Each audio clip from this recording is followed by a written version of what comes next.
Ohio football way. Let's go roll the boat.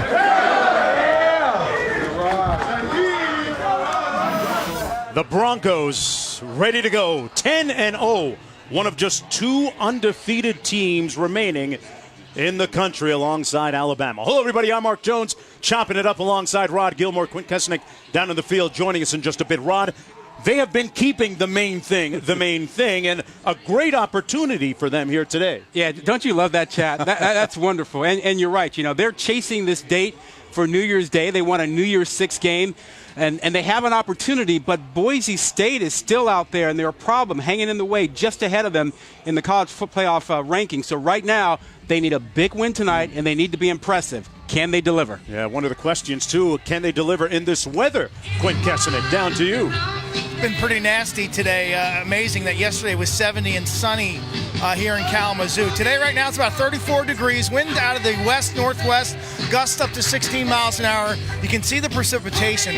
As far as the wind goes, I asked Kurt Shiraka, Western Michigan's offensive coordinator, what the impact would be. On a scale of 1 to 10, he said it was a 3. And watching Zach Terrell, he cut his spirals pretty tight in the wind. I think it's going to be more testing for the specialists and people like myself, partial players, guys who aren't on the field the full 60 minutes. Hey, get by that heater, partner. He's Stay tough. warm. He can handle it. He'll be playing in the snow. Waldo Stadium sold out here today for this historic event in Kalamazoo. This game, more than about what happens on the field, it's about the community and the surrounding area. We are underway. Buffalo winning the toss, deferring. The Broncos on the receiving end of this kickoff.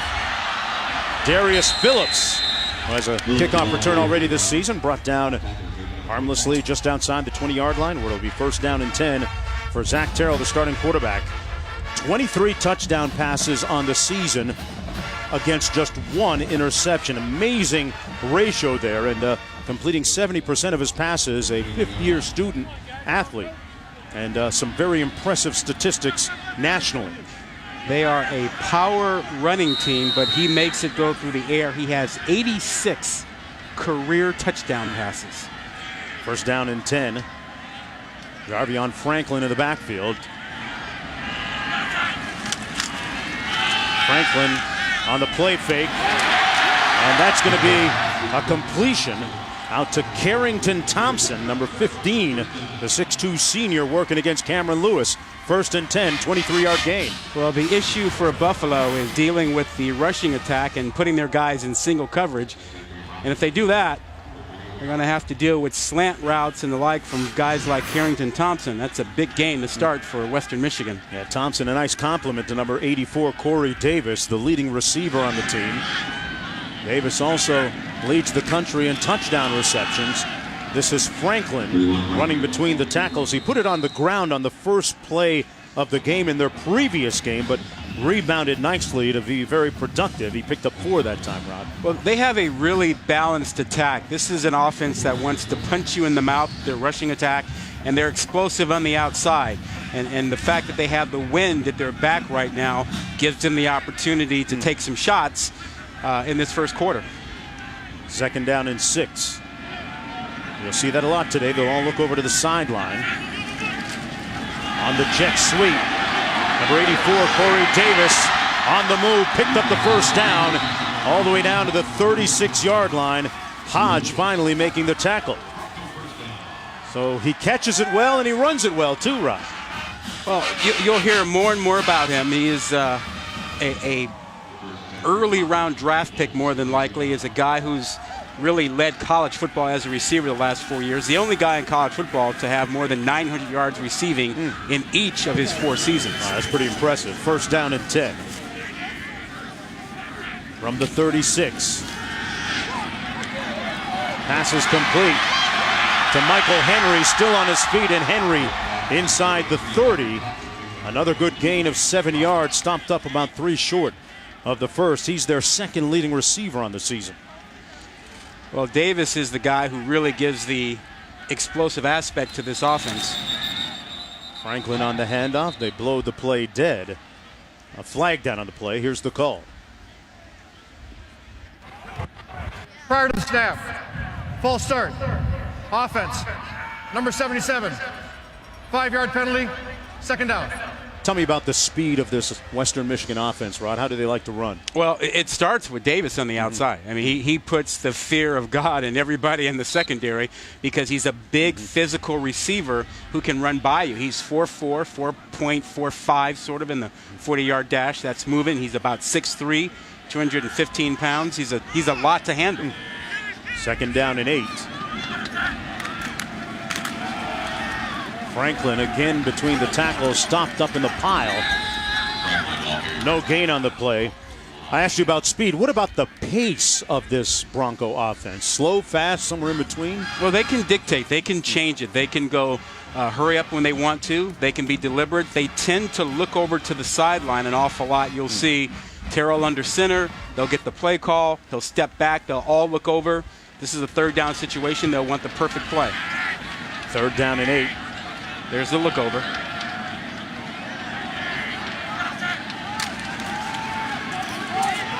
Into the boundary, the pass complete, but short of the first down. Corey Davis didn't quite get to the marker. It's going to be a 7-yard gain, and an interesting call coming up here on 4th and short. Yeah, they'll go for it. That was a really good tackle to keep Davis short, but now they may go hurry up here, keep the defense from getting set. They're 12 of 13 on 4th down, and they're going to blow it dead.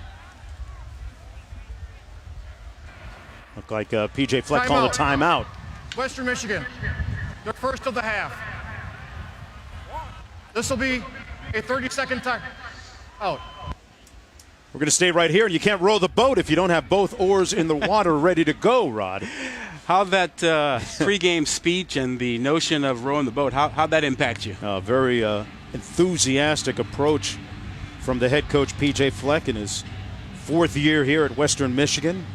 And he really has a special type of connection with the players here. And it goes beyond the players in the locker room. Quinta, it's the entire community, isn't it? Yeah, well, you know, with Coach Fleck, I compare it to that high school or college professor and that you looked forward to going to class in terms of the curiosity.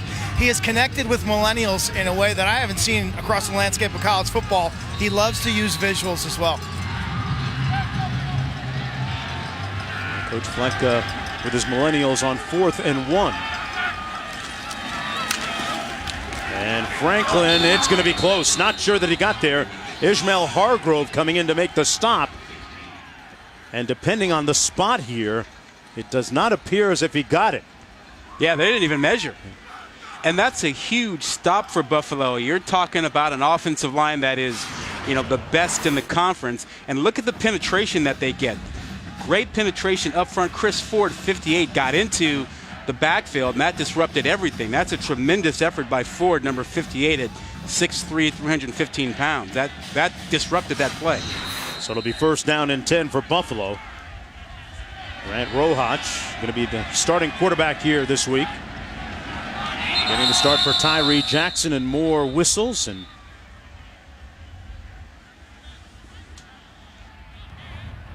The ruling on the previous play was that the runner was short of the goal line. The play is under review. I think what he meant to say was the first down marker, but we get it.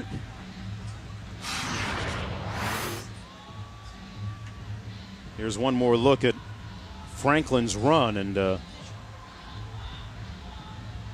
yeah, remember that it's where the ball is. It's not his helmet. You may see his helmet break that yellow line, but not the football. See, the ball is about a yard or a half yard behind that. And so you have to have indisputable video evidence to overturn the call on the field. I'm not seeing anything to change that. Yeah, that's the one intriguing thing I always find about football, and been watching it for decades, Rod. The art of marking the football at the perfect spot is one of the most inexact sciences in this beautiful game, isn't it? Are you saying throwing darts? Throwing darts? Almost. But great atmosphere here at a sold-out Waldo Stadium. The fans here have been anticipating this game since they were told that College Game Day and the crew were going to roll into town on Tuesday with the bus, Reese and the gang. Did they get fired up for game day today or what? I mean, all week long. Here's the call. The ruling on the field that the runner was short of the line to gain stands. First down, Buffalo.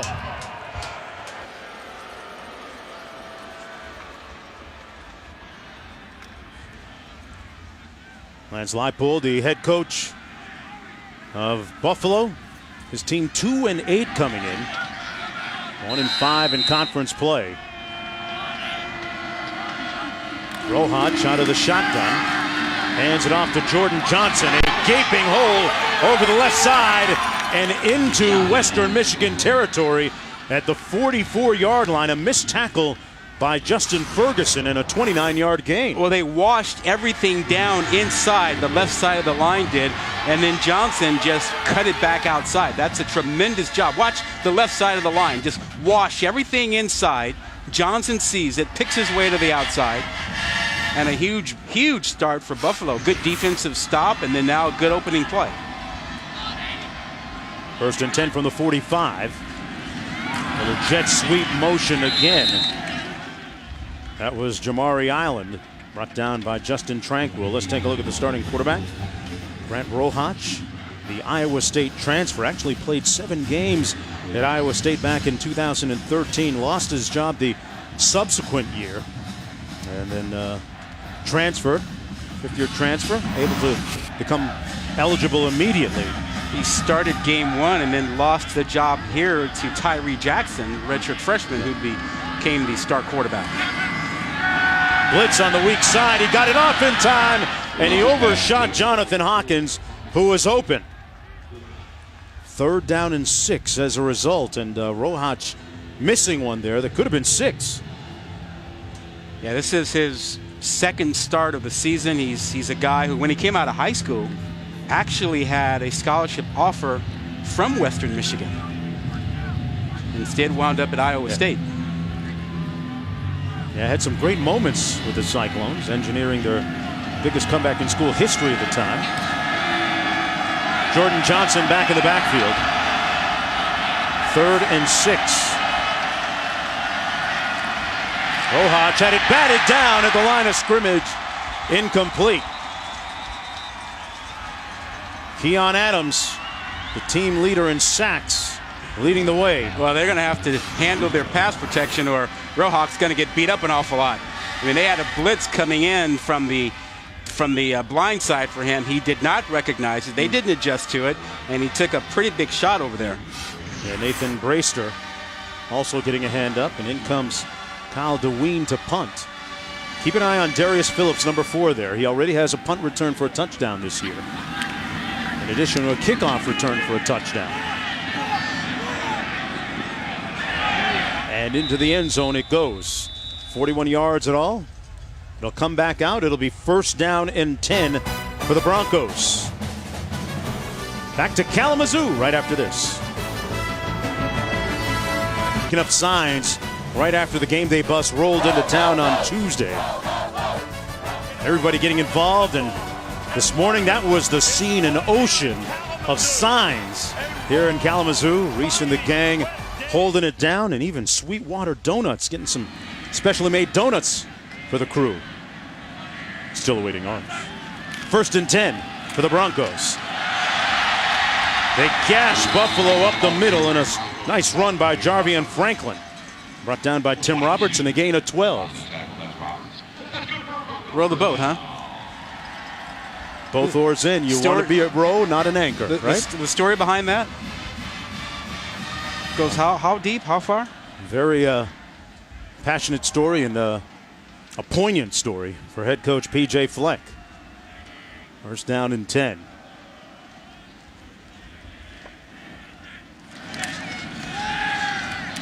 Little receiver screen, and dropped by Michael Henry. It's going to be marked at the 30-yard line. Yeah, P.J. Fleck lost his infant son many years ago, and in the ensuing mourning, the emerging lesson became one of persistence and perseverance and continuing to row the boat. Take a step forward every day. Keep trying. Keep moving forward. You can put your oar in the water and participate, or you can just go along for the ride, which is not the thing to do. Pass dropped over the middle by Davis. One of the few times you'll see that happen, folks. Sets up a 3rd and 12.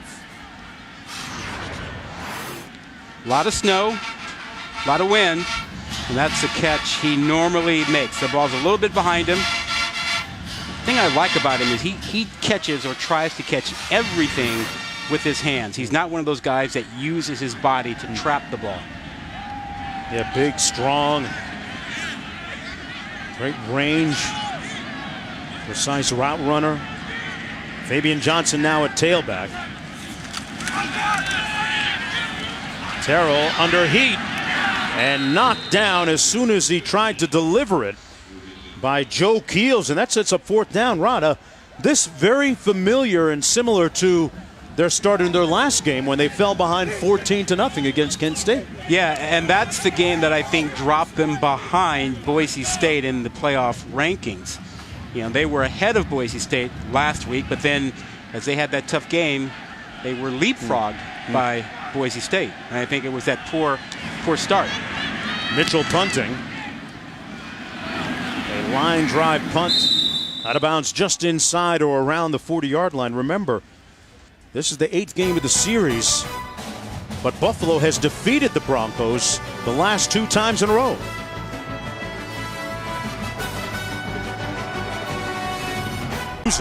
For the first time ever, the local donut shop getting into the spirit at Sweetwater's. They made specially made donuts for our game day gang. The signs were being made leading to Saturday's big show. Oars in the water. Catch, drive, finish as we row our boat into new waters in Kalamazoo. We just wanted to be very real, you know. It's not everybody. It's not for everybody. It's not everybody's way, but it's our way. Who are you going to go on a limb and say Western Michigan? Damn right!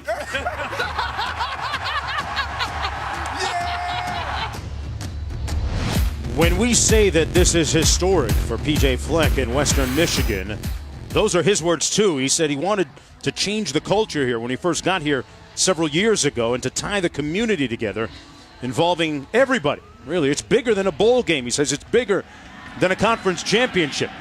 Being in the spotlight here today against Buffalo on national television.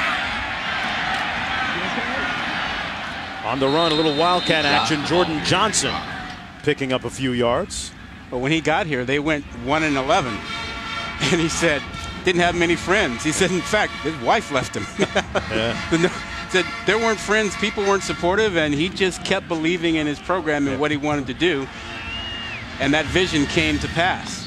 Yeah, 1-11 followed by a couple of 8-5 seasons. 2nd down and 6 for the Bulls. Rohach over the middle, complete to McGill as we go down to Quint for more. Slow start for the Broncos here. Begs the question about a kind of a different week here. You mentioned the word historic, but the last day and a half has been anything but typical for this team, with the distraction of game day, the excitement. The student body was there last night at 7 o'clock. They waited all through the night to be a part of the pit. Today's activities, and I get the sense right now that this group is a little juiceless. And you know what? If you're juiceless, you're useless. Oh, Q, I knew you'd weave that in. That's one of the many sayings of head coach P.J. Fleck. Nice cutback move there by Johnson. A flag down on the play. Johnson brought down to the 23-yard line. We'll see if this stands. Johnson with a spirited run.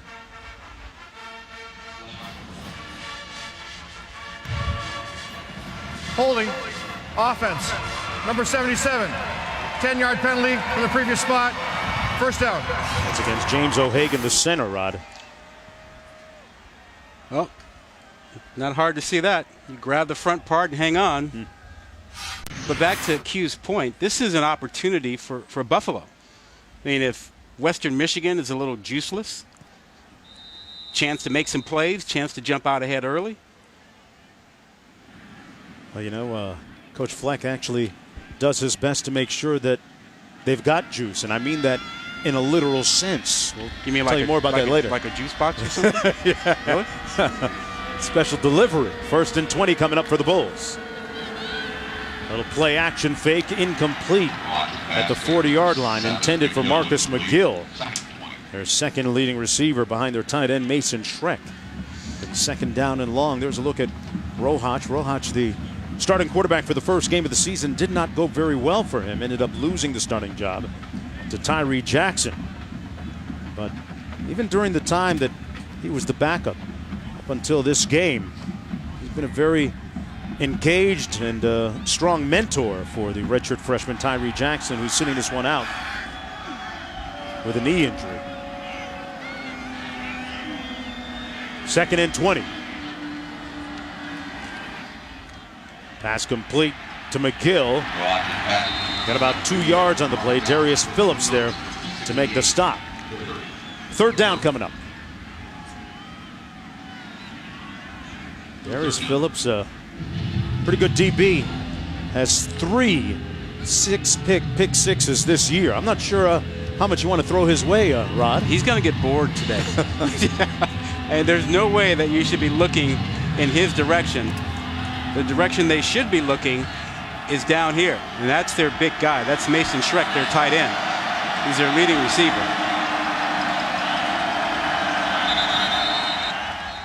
Little motion up front on the left side of that offensive line. Rubens Joseph appeared to move. False start. Offense. Number 71. 5-yard penalty. 3rd down. So, Jonesy, the problem for Buffalo is that you've got the opportunity here. You've had it in this first quarter. The crowd isn't into it. Western Michigan is making enough mistakes to give you a chance. You've been in their territory, and you haven't taken advantage. And you can't blow these opportunities right now. Now it's 3rd and 20 plus.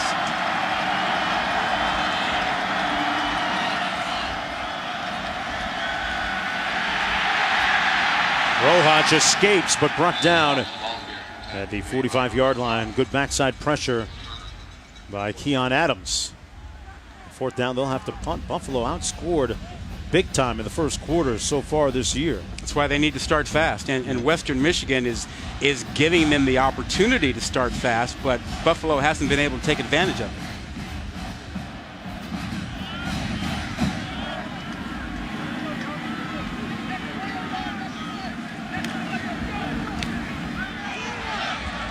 There's the punt from DeWeen. And harmlessly bouncing into the end zone, 47 yards in all. It'll come back out. 1st down and 10. Not a whole lot of rowing going on right now, but plenty of football to be played. We'll be right back. Group of 5.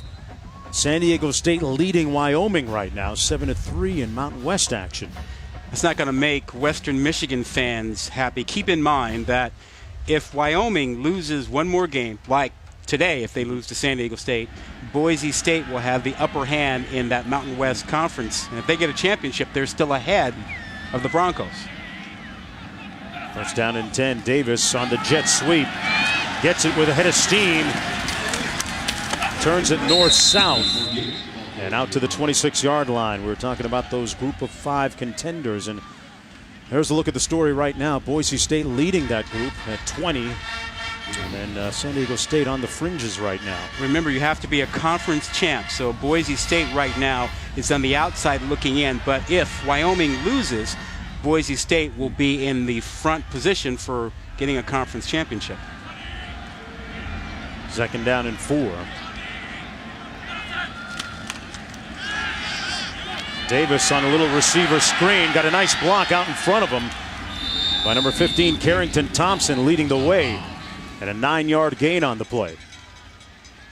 You know, and speaking with Zach Terrell yesterday at practice, Rod, he said that Buffalo's tough up front. He says we got to be balanced running and passing the ball, especially with what the weather might be. And it's kind of been prophetic so far. Clear advantage on the perimeter, though, for Western Michigan. Whether it's Davis, Thompson, Henry, they've got a real advantage outside. Franklin in at tailback. Takes the handoff and nowhere to go. Hit immediately by Brandon Crawford. Brandon Crawford, number 55 for the Buffalo Bulls. Making the stop on the play. And he's a Florida guy from Madison, Florida. But this Buffalo-type weather doesn't deter him at all. I'm known to walk around campus in sleeveless T-shirts in 30-degree weather. Jonesy, take a look out there. That looks like a clear matchup. Now at the top. Yeah, that's a matchup. Carrington, Thompson out there. They come the other way, though. Knocked out and knocked down by Boise Ross. A nice play. Well, you can't ignore that. When you get Davis in single coverage, you have to take advantage of that. I mean, we're talking about a guy who's likely to be a second-round pick, and who knows, he could wind up in the first round of the draft, given someone falling in love with him during the combine process. When you get him in that situation, you have to take that chance and look his way. See if Terrell looks at him this time. He's split to the top of your screen again. Now they have a safety over the top who has the potential to help out. Low snap.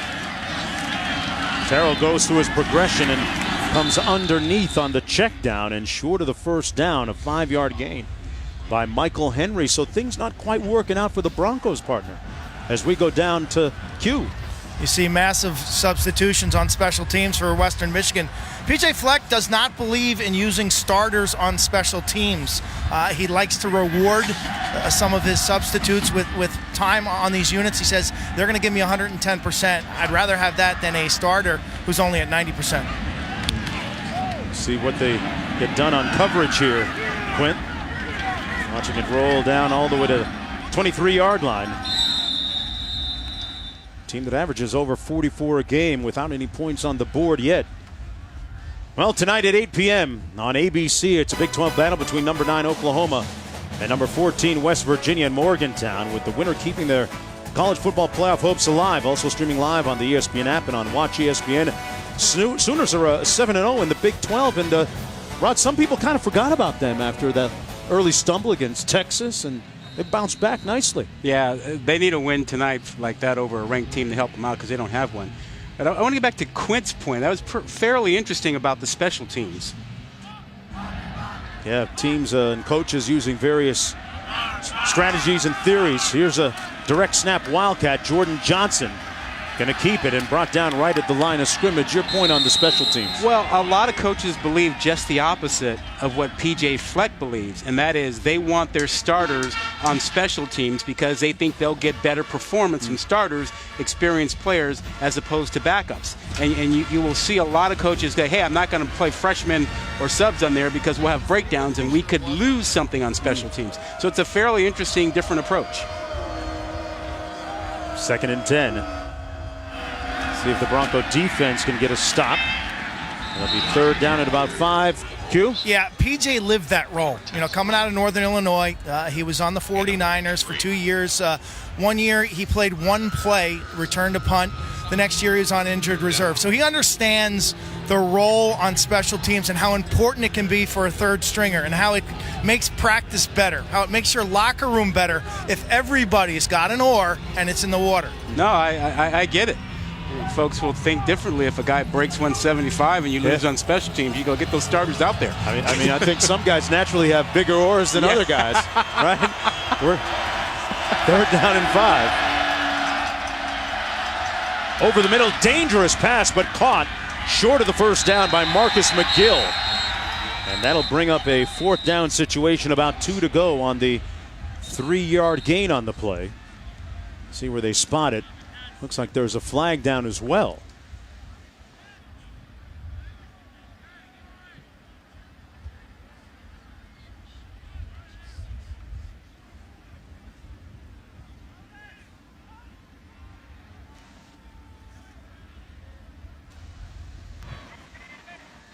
Big shift, offense. Number 24, players without a reset. That penalty's declined. 4th down. All right, going to be 4th down now for Buffalo, and Kyle DeWeen going to come in and punt. He's had 2 blocked this year, and there's the full change of personnel, special teams wise. It's like hockey. Yeah, big shift. Of course, the one guy they didn't take off is Darius Phillips, who has a 100-yard kickoff return for a touchdown this year, along with a punt return, and 3 pick sixes. 4th down and 1. I'd say don't kick it to him then. Yeah. Well, Coach Leipold said that they were going to directional kick for the first time this year. Little rugby style approach to it. Not this time. Dwayne with a high spiral, and Phillips gets rocked right away at the 26-yard line. 43-yard punt, nothing on the return. Great coverage by Tyler Mabry. First down and 10 for the Broncos.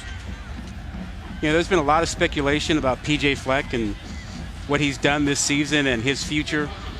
Remember, he was only 32 years old when he took over here, and now there are a lot of programs out there looking at him and the job he's done here and thinking he could be their next coach. And I remember pulling in here yesterday and picking up my rental car, and the guy behind the counter goes, "Yeah, great coach. Too bad we're losing him." I'm like, really? He's still here. How do you know he's leaving? Enjoy him. Enjoy him at least while you have him. First down and 10. Gain of about 2 yards by Franklin. They went 1-11 their first year, Quint. What a turnaround by Fleck. Yeah, and he's a hot name nationally, and he should be. We actually bumped into his agent, Brian Harlan, who was here in town this week. Harlan represents both head coaches that are playing right now and a bunch in the NFL and around the college football landscape.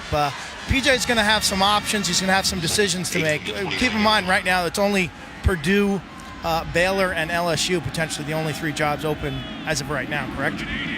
Yeah, I don't think he's a fit. That could change quickly when the season ends or before. This is Terrell brought down. Got about a yard on the play. Ishmael Hargrove on the pursuit. And, boy, this Bronco team, a rhythmic offensively. Yeah, I don't think he fits at LSU. They're looking for a guy who's won championships, I believe, or they're going to keep Orgeron. That would be an out-of-the-box hire for them? Yeah, and I don't think Baylor is the right fit for him either, given the problems that they've had there. I think they'd probably look elsewhere. Yeah. But I think there are going to be other places, in addition to Purdue, that will be open and would consider him. It's a question of whether he'd be interested. That great energy that he's infused here into the program and the community. 3rd and 7. Looking for a little energy and offense. The completion to Davis. Boy, he hit the B button on the switch and the pivot and spun like a DJ on a turntable. What a move, Rod. The change of direction is what throws you off for a guy who's this size. It's 6'2", 215. He has the moves of a guy who's about 5'10", 5'9", and can change direction. So he's got an awful lot of skills, a great skill set to show. Of the first quarter. And that's the end of the first 15 minutes of play. P.J. Fleck's team still stuck in neutral, though. 0-0 on the board. 29-yard line, and you see some of the volatility and combustibility of that Bronco offense. 27 yards. Yeah, and he's a big target, too, at about 6'3". Nice big window for Terrell to get to him. You see him in the slot there, gets behind the linebacker with the play action. Wide open space. First down and 10. From the 29-yard line, Davis, a very interesting story. His journey here to Kalamazoo. They fake the jet sweep, fumble, and Buffalo has it. On the turnover, Ryan Williamson recovering the fumble on the handoff to Fabian Johnson. Every time Western Michigan begins to move, they give Buffalo an opportunity. They don't turn it over often. In fact, they were the last team in FBS to have a turnover this year, and that was in Game 7, and they just blew a drive right there with this fumble. Wow. Hargrove made the hit on the play, and the Bulls defense comes up with a huge play and a turnover. First down and 10, coming back the other way from the 24-yard line. Second quarter, and a surprising score so far. The Broncos were prohibitive favorites going into this game. Jonathan Hawkins in the backfield. They're going to pass, though. Incomplete. Intended for Holsey. Amadi Holsley. And that's been an underscoring problem, underlying problem this year, Rod, with the receiving corps. They've had a lot of drops. No nice way to say it. Absolutely, which is why I'm surprised they haven't gone back to Shrek, who's the most reliable guy that they have out there. They've gone more than a quarter and haven't really looked his way. At some point, you got to get to your best players and get them the football, and that's that guy right there. Shrek with 50 receptions coming into the game. None today. Rohach keeps it. Gains about 3 on the play. Brought down by Keon Adams. It's up a 3rd down. Well, at least they got Shrek involved. He was the lead blocker, but I think you've got to find him. You've got to throw him the football. You can't go the entire second quarter and ignore him as well. I mean, you're in a 0-0 game. You've got to make plays. He's a mismatch problem. He was ignored the first quarter. You have a 3rd down. Now's the time to get him involved. There he is, right there. Number 85 in black. Robinson in motion to the top of your screen. Not time enough to throw. He's sacked at the 21. Jackson came in and had bad intentions the entire time. Well, they ran a blitz where they brought a couple of backers. You'll see a lot of action come from this area over here. They'll bring a couple of them, and it can't be blocked. They actually bring 3. No one over there to pick it up. It's an overload, and that's a problem for Rohach. The 22nd sack of the season for Western Michigan. 4th down come up. See if Darius Phillips gets an opportunity here. A high punt. He'll have a chance at the 33.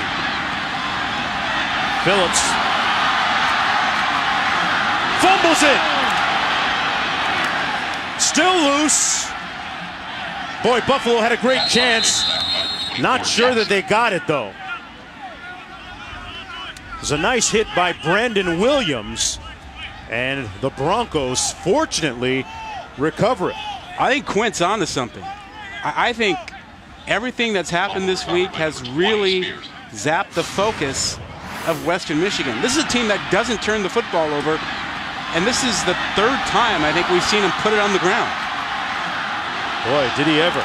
You talk about a big emotional week, game day, friends and family, all the attention. You ever remember a time in your career where you had a big game and coach changed your routine? Of course, you played for a guy that was pretty flatteringly rigid.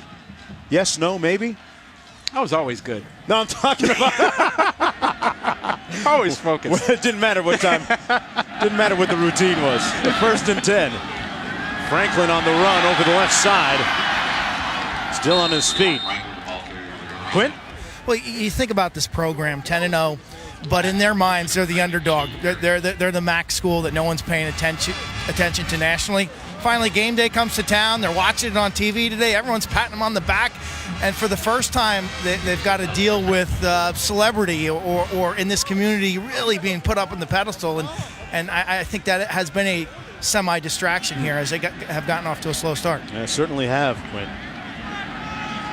12 minutes to go in the first half. They have yet to score. Davis on the receiver screen, trying to get to the edge and chop down at the 46. Let's go back to the studio.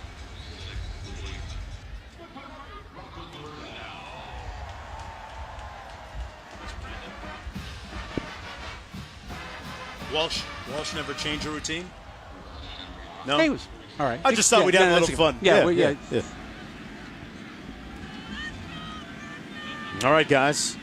First down and 10 after that run by Corey Davis.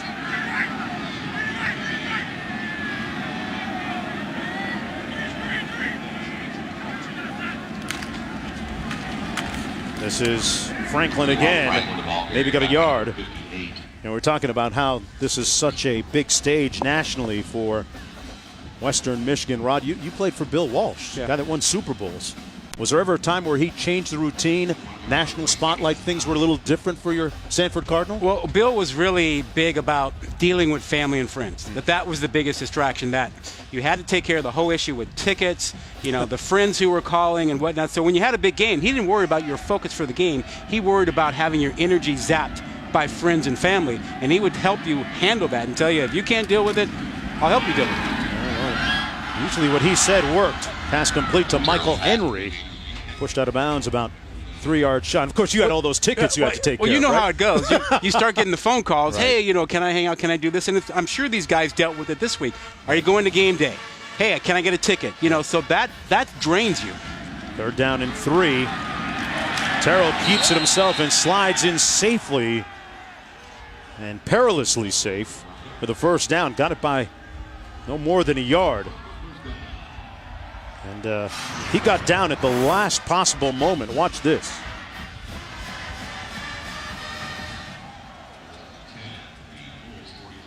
It's like he just missed a shot. Ball on the 43.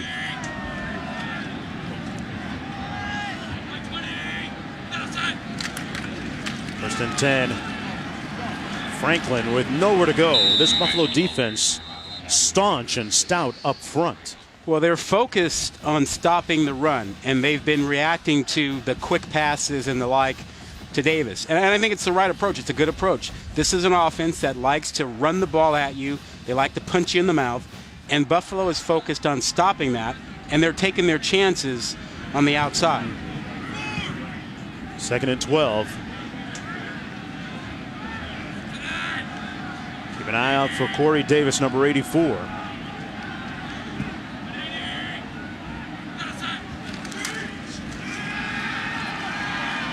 Terrell over the middle, complete.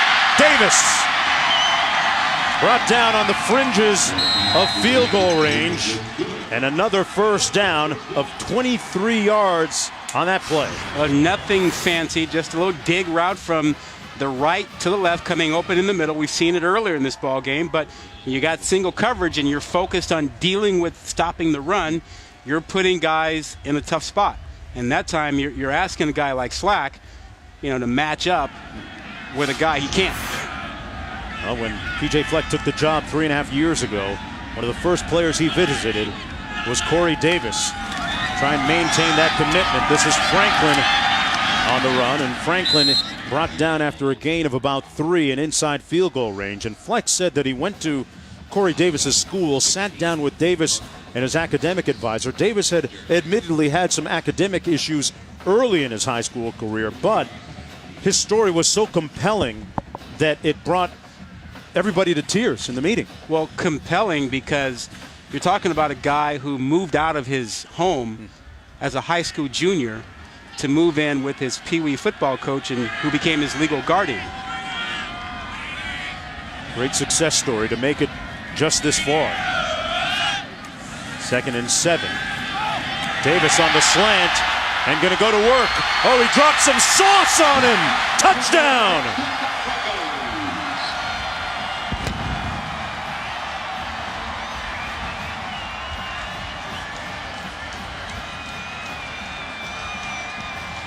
Corey Davis with his MAC record 48th career touchdown. Well, he told me yesterday when he sees single coverage, he just starts thinking, I'm licking my chops. And he had Slack out there one-on-one and knew exactly where he was, like he had eyes in the back of his head, which is why he spun to the outside on him. Boy, what a move after the catch. Yeah. By Corey Davis. Those two have such great chemistry. And for Terrell, that's going to be his 24th touchdown pass of the season against just 1 interception.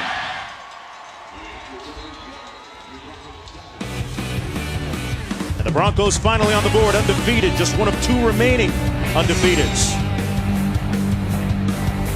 He didn't hit him with the 1-piece. That was the 2-piece, Rod.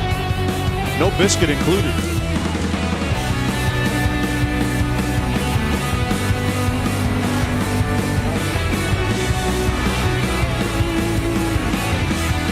Time to bounce for the game day gang. What a week it's been here in Kalamazoo. For the school, for the community, for us at ESPN, being able to come here to Kalamazoo and have game day for here for the first time. And Rod, I've been calling college football games for 26 years. This is my first visit to Kalamazoo. Well, it's about time. Love it, yeah. About time you got here. Thanks for having us, folks. Some action. Mid-American Conference. 7-0. Buffalo down by a touchdown.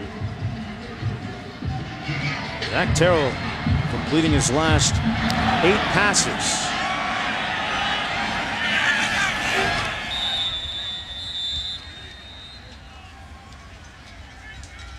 First down and 10 for Grant Rohach, trying to get a little offense going when we return.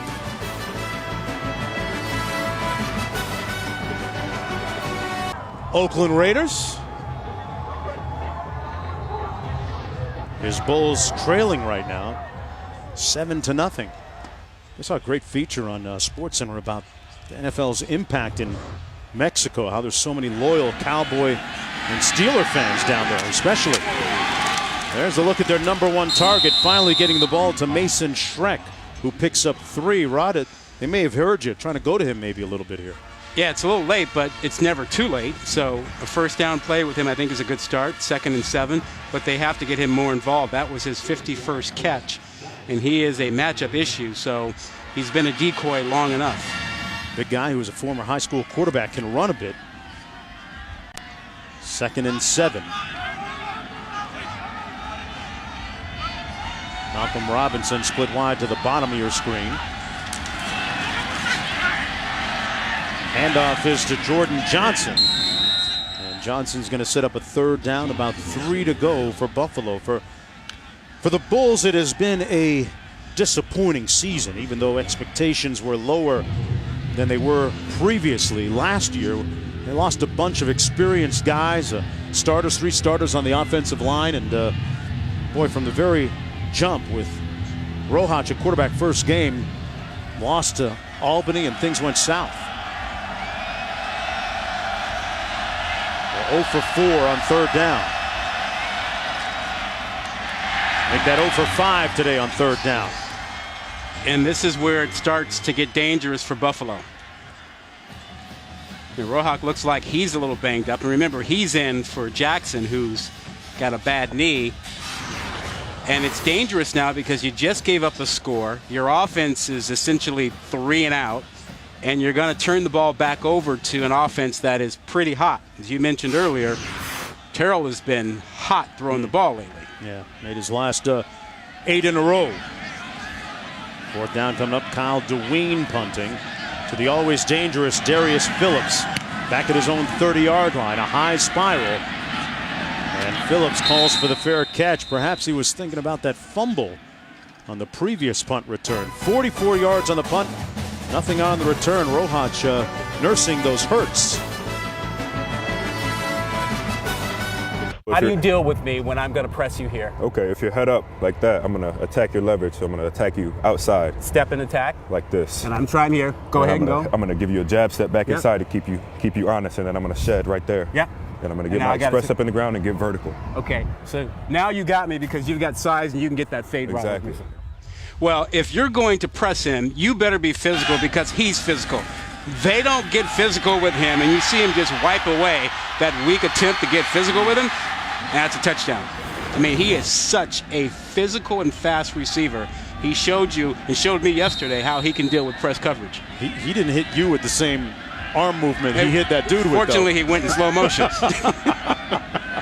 Good thing Rod Gilmore in the lab with Corey Davis yesterday. First down and 10.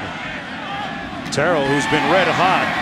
Another completion to his big tight end, Donnie Ernsberger. Quint?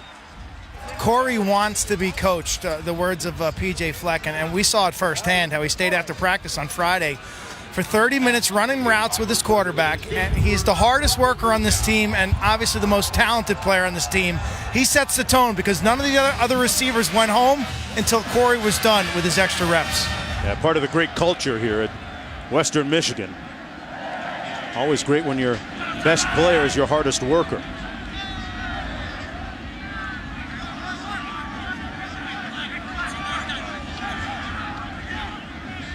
Look at the routine look over. 4 on the play clock.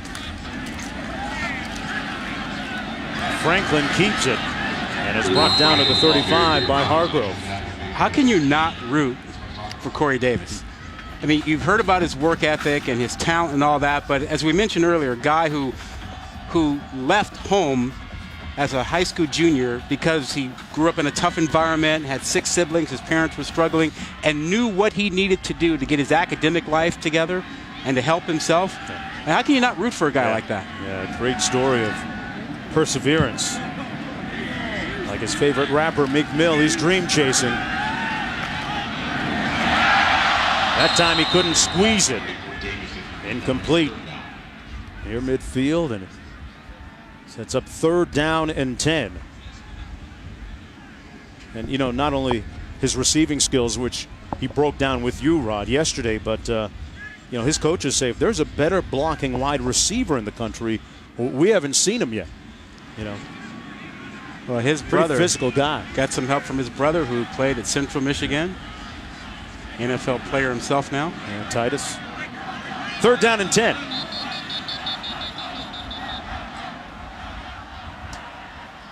Timeout, Buffalo. Their first of the half. Bulls called timeout. Media timeout. Looking for their 3rd win in a row against the Broncos when we come back.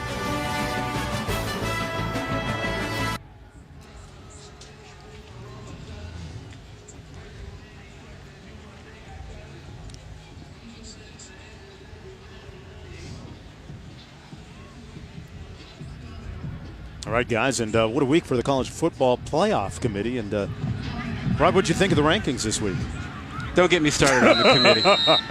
Don't get me started. You were sitting on that fastball, man. Don't get me lie. started. 3rd down and 10.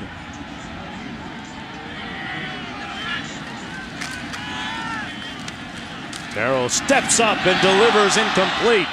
In and out of the arms of Carrington Thompson, 4th down.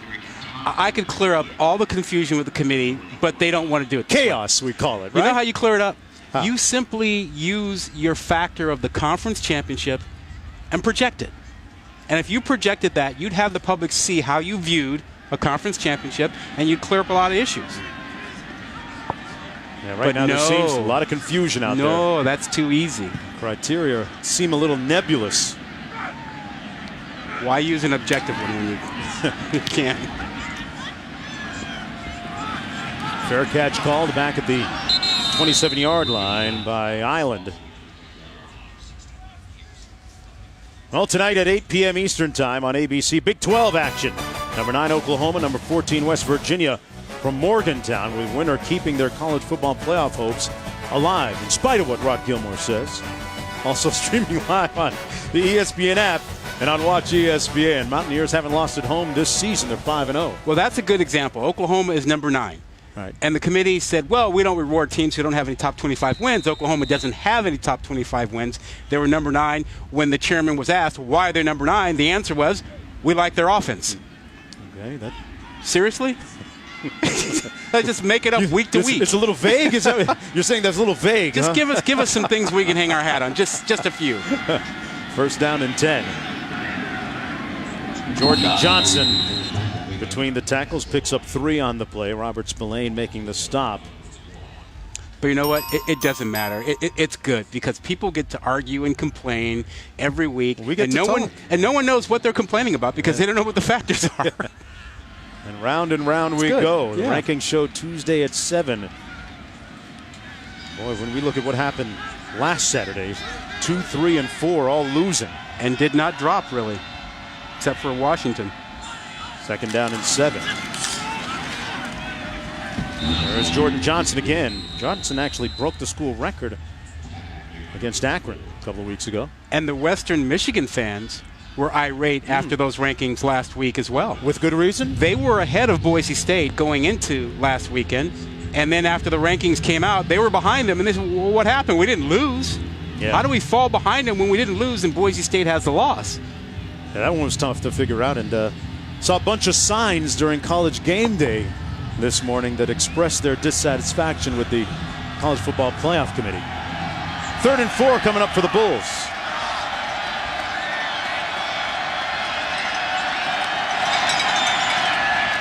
Pass complete at the 34. That's short of the 1st down. Holsey makes the catch. That's going to be the 4th 3 and out for Buffalo today. Under 4 minutes to go. Well, they've had opportunities. I mean, Western Michigan put the ball on the ground 3 times with decent field position. Buffalo has not capitalized. Darius Phillips back on his 25-yard line, still awaiting an opportunity to break one.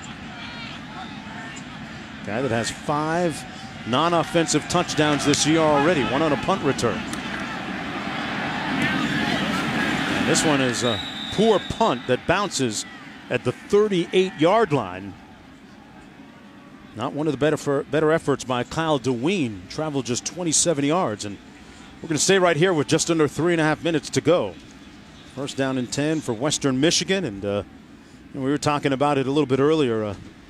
Undefeated, 10-0, and think back to some great people that have come to school here. Our great late friend John Saunders played hockey here at Western Michigan, Kalamazoo. Him and his brother Bernie. Great to see the game day signs and folks acknowledging John Saunders and remembering him, as we all do. First down and 10.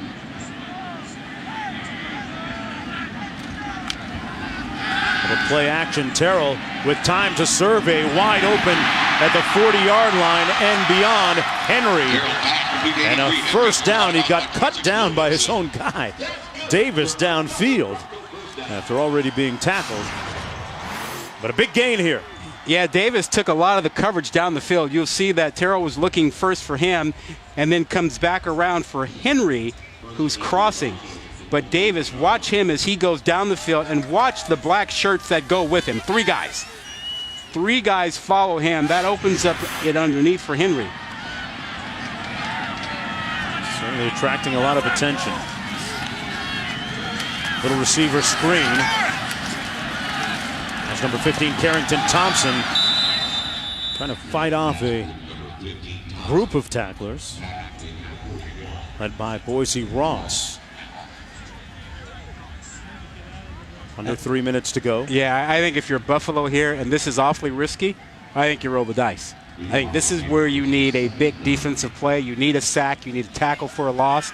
The downside is you might give up 6, on the back end playing single coverage against Davis, but they can't afford to just sit back because they can't stop these guys. Davis to the bottom of your screen here, wide. Terrell looks his way on the quick slant, incomplete. Nicely batted away by Boise Ross, and it's good to see the second team All-MAC player bounce back. It's been a rough several past 4 weeks for him since being injured. Yeah, he's banged up, and when he's healthy, he's the best guy they have to play Davis. He's got a good skill set. He can hang in there, but he's been compromised health-wise, so he's doing the best he can when he's out there, and that was a really nice play. There was some thought that he might not be ready to go here this afternoon. 3rd and 9 from the 20. Terrell. Caught. Touchdown, Franklin.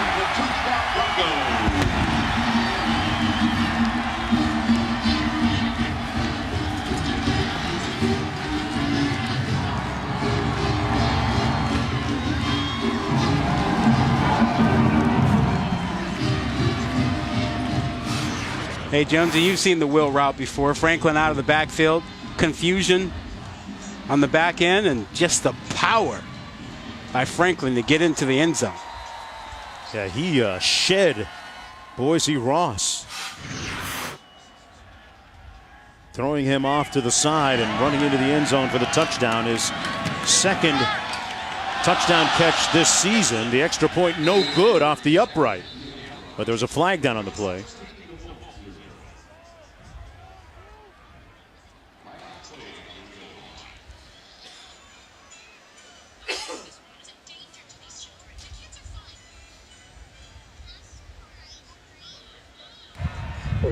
Personal foul, roughing the snapper, defense, number 58, half the distance, retry. Look at another opportunity.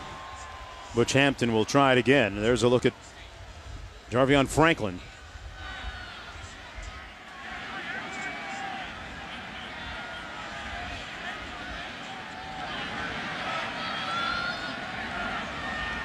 .208 to go. Western Michigan leading just 13-0, just 2 touchdowns, accounting for all their scoring, and overwhelming favorite coming into this game.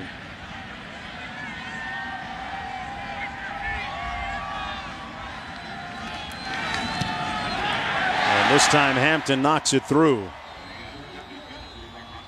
And here's a look at the penalty that was called on roughing the snapper.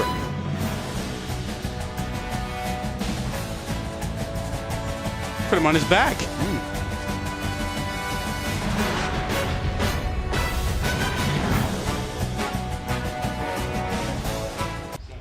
Where the Broncos like to say it's what you do in the zoo that matters. And right now, the Broncos leading 14-0. Sold out stadium here today. National television appearance. Game day here since Tuesday.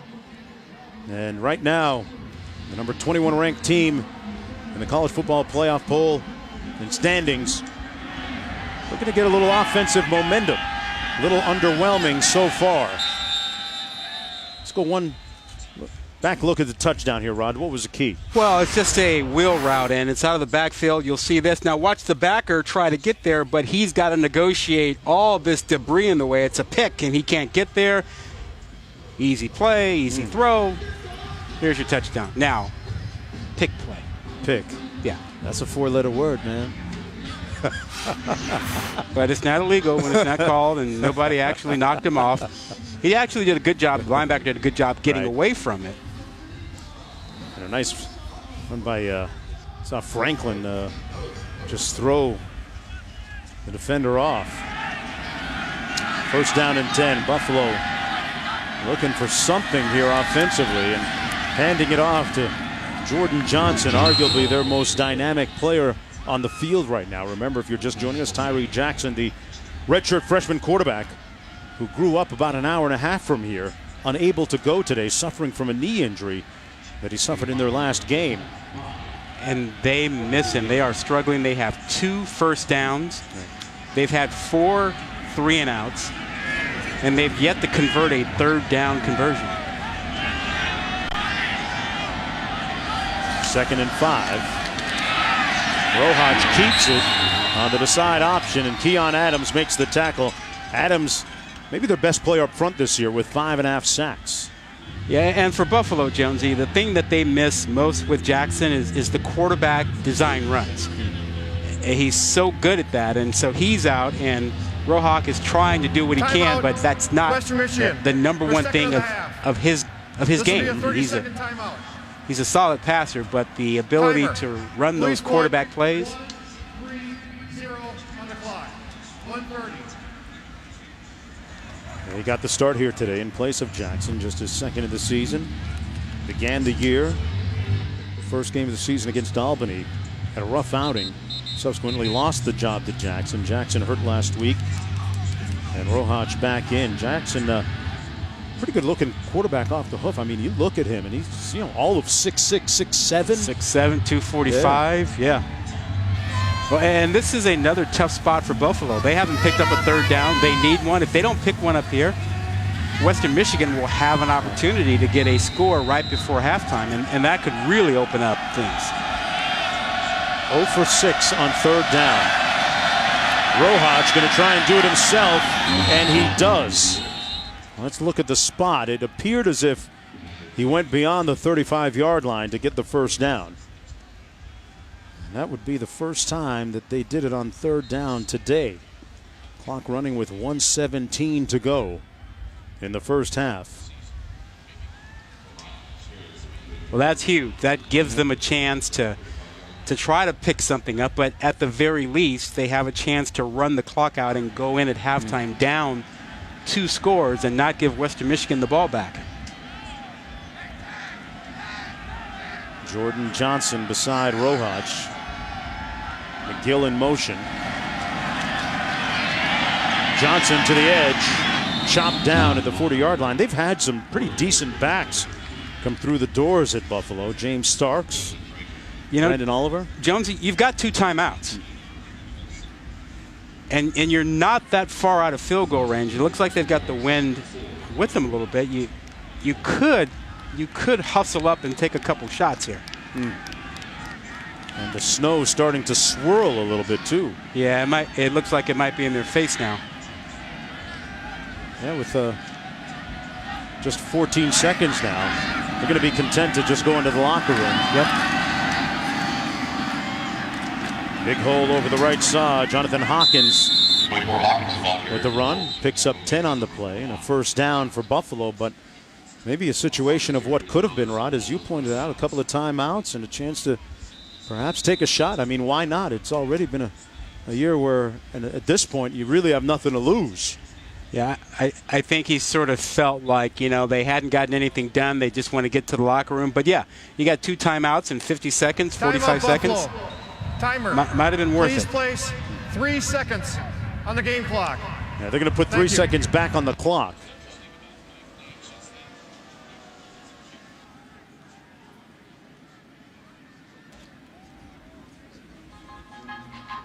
Coach Leipold looking for an extra second. Seriously? Now, wait a minute. Look, you had 2 timeouts and you had 40 seconds and you chose to let it all run down. Now he wants. Why are you keeping seconds now? All right. Well, looks like Western Michigan is going to put 3 defenders all the way back on the goal line. Let's see how many they rush. I know my partner likes you to rush at least 4. If you're looking at Hail Marys, rush 4, or rush 3, have a 4th as a spy, and then send him late. Seen a lot of strange things happen on throws into the end zone. They come underneath to the tight end, Shrek. And Shrek inside the 20 to the 17. I don't get it. I'm just saying, you had 2 timeouts. You had 2. You could have got that and had time to try a field goal. Yeah. Well, they're going to go into the locker room down 14-0 instead on that 31-yard pass and catch by Mason Shrek. PJ Fleck's team looking to stay perfect. First time that this school has been 10-0 in its football program's history. Now let's go downstairs to Quint. Coach, how would you best describe the initial 20 or so minutes of this game? Sloppy, very sloppy, but they'll get it fixed. We'll go in there. We got an elite coaching staff. They'll make the adjustments we need. We're just beating ourselves, not taking care of the football, which is something that we value very much in this program. And when you don't do what you're supposed to do and you don't do what your culture is meant to do, that's the result. How do you best describe the play of Corey Davis? Well, I think it's inconsistent right now. Let's be honest, inconsistent. So we've got to be able to make the plays that he can make all the time, and I think he'd say the same thing. But us as coaches, we got to find a way to get this thing better. Thank you. You got it. All right, Davis, 9 catches, 130 yards, 14-0 at the half. Inconsistent, guys? Wow. What do you think back in the studio? Back at Waldo Stadium under the lights in Kalamazoo, Michigan. Number 21, Western Michigan, up 14-0 in a rather disjointed first half of play for the Broncos with bigger things ahead. Mark Jones alongside Rod Gilmore, Quint Kesnick joining us just a bit. The dynamic duo came on late in the first half. We weren't kidding. I mean, we told you that they were pretty good and that they'd be worth watching, and they really stepped up. Terrell and Davis, they've done it throughout their careers. They stepped up in this ball game and connected time and time again. Davis, his first half, total receiving yards, 130. And how about 18 of 24 for Terrell?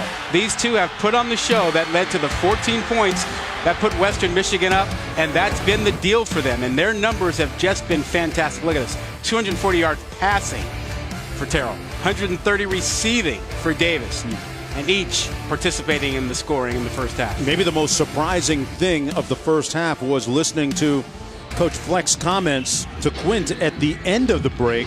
When asked about Davis's performance, Coach Fleck said, inconsistent. 130 yards receiving? Well, there was one ball he bobbled. Wow. It wasn't perfect. I wouldn't want him grading my papers in college. There's PJ Fleck, 4th-year head coach, 10-0 this year. Came to this program. They were 1-11 his first year, followed by a couple of 8-5 seasons. Don't you love his slogans, though? Yes. I like family. That's family. My favorite. What's family? Family means forget about me, I love you.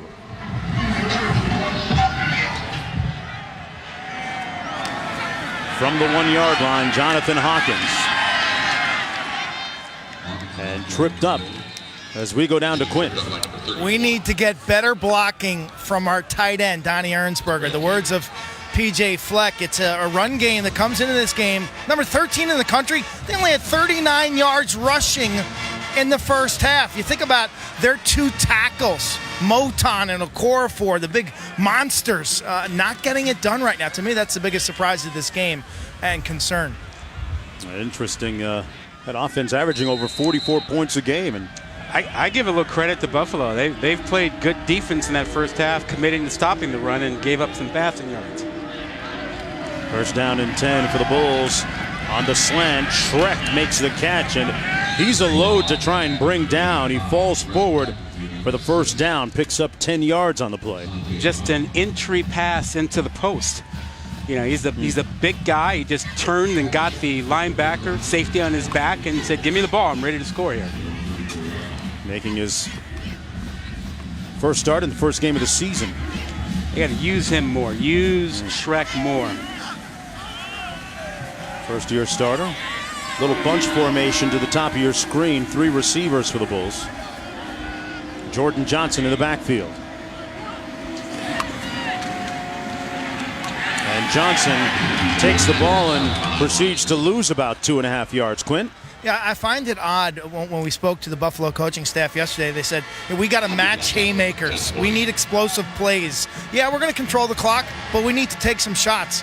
They had great field possession in that first half. Did they take any shots? No. I don't remember any. No, they did not. And they had 3 turnovers, which gave them opportunities. And Quint, without taking those shots, I don't know how they're going to score. I mean, they only got Shrek involved, late in the second quarter. Second down and 11. I'm hearing both of you guys say that Buffalo's a little conservative here today.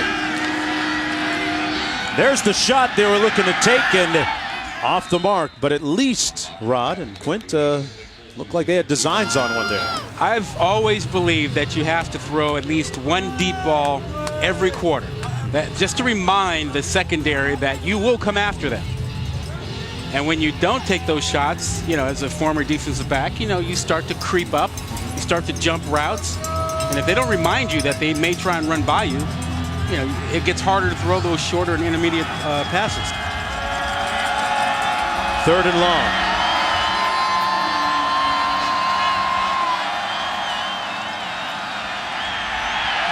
Pressure. And Rohach got creamed after a decent gain. Robert Spillane made the tackle, 4-yard gain. Well, Adams came off the edge. Keon Adams brought the pressure, and it was really just a one-on-one speed move by him. Watch him at the top of your screen. There it is. He just comes around edge with quickness. And that totally disrupted the play. He leads the team with 5.5 sacks on this season. Darius Phillips back at his own 26-yard line. The punt from Deween. A high spiral. It bounces at the 32 where it's down. 30-yard punt, nothing on the return. First and 10 for Terrell when we return.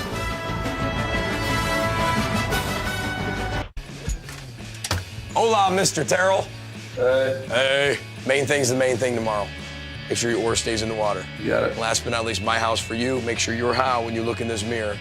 Your house for everybody else. All right. Glad you're our quarterback. Please. Love you, man. All right. Good night. Have an elite night. See you at the boatyard. Row the boat. That was head coach P.J. Fleck of Western Michigan during bed check last night. Goes around to his players and hands them an oar, gives them a little mirror last night, tells them to look in the mirror and says, that's your opponent tomorrow. First down and 10. It's part of his great connection with his players. Terrell. Complete to Franklin. Got a nice block out in front of him, still on his feet. And down to the 42-yard line, and a first down for the Broncos. You talk about all the motivation stuff and the like with P.J. Fleck. He means it. He sent me an oar. He lives it, yep. Yeah, he sent me an oar after I was diagnosed with blood cancer, and he and the team got together and they signed this oar and sent it to me and told me, row the boat. Every day, continue to fight and the like, and, I'm rowing the boat. Yeah. I've seen you, Rod, during the course of this season, keep your oar in the water and put one foot in front of the other, man. A very great example to follow. Football and beyond. Davis with the catch. And now to the 17-yard line. This offense getting a good sense of rhythm now, going back to the last part of the second quarter. Well, the passing game is on fire. We've seen this route a number of times. Davis digging across the middle. Ball right on time. You notice how accurate that ball is? Doesn't break stride, doesn't slow down, doesn't have to change direction, just keeps running. Davis with the school record 307th reception of his career. So he continues to rewrite the school record book. 1st and 10. Hand off to Franklin. Franklin already with a touchdown today. This time stopped up by Hargrove. Javarian Franklin, former MAC Player of the Year, is a freshman as we go down to Q. Mark, last thing about Row the Boat that I think is amazing, having been in this town now for 3 days, the way it has become a statement for the community, not just this football team. I mean, it has pulled in everybody. We see it up on signs at convenience stores throughout town, on movie theaters, at gas stations. Everybody here is rowing the boat. Those are tackles that Quint talked about, these big 300-pounders that are key to the rushing attack. And the rushing attack has been shaky, but those big guys. Fumble. Terrell never seemed to get a hold of the snap, Rod, and that's the second time they've had issues down here near the red zone or in the red zone. It's the 4th time that they've played basketball with the football tonight. And this is just one that gets away from Terrell a little bit to his left. Wet out there, can't hang on to it. 3rd down and 6 coming up. Zach Terrell, the quarterback, already has a touchdown pass tonight.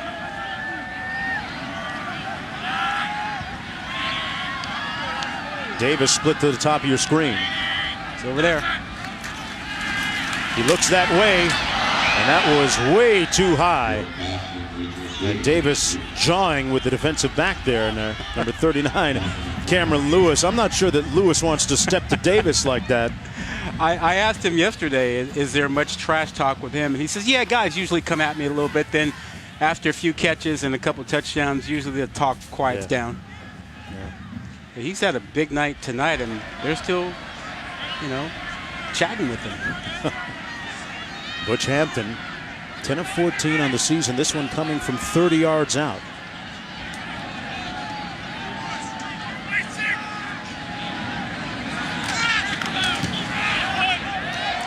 So the Broncos get a field goal out of their first possession of the second half.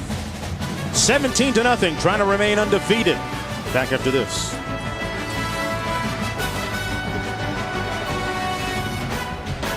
Starts playing Christmas music on October 1st every year. Look at that, folks. He's putting up his Christmas tree early. He likes to brag that he starts the holiday season a little bit early because he functions, he thinks, he moves better with Christmas music on. Well, first of all, new rule, you can't put a Christmas tree up before Thanksgiving. Yeah.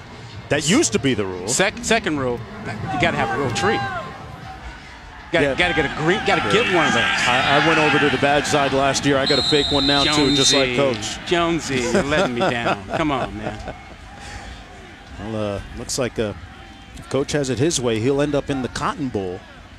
If things go his way and he gets his Christmas wish, you'd think that things would have to improve a little bit on the Mountain West Conference front with Boise State ahead of them at 20.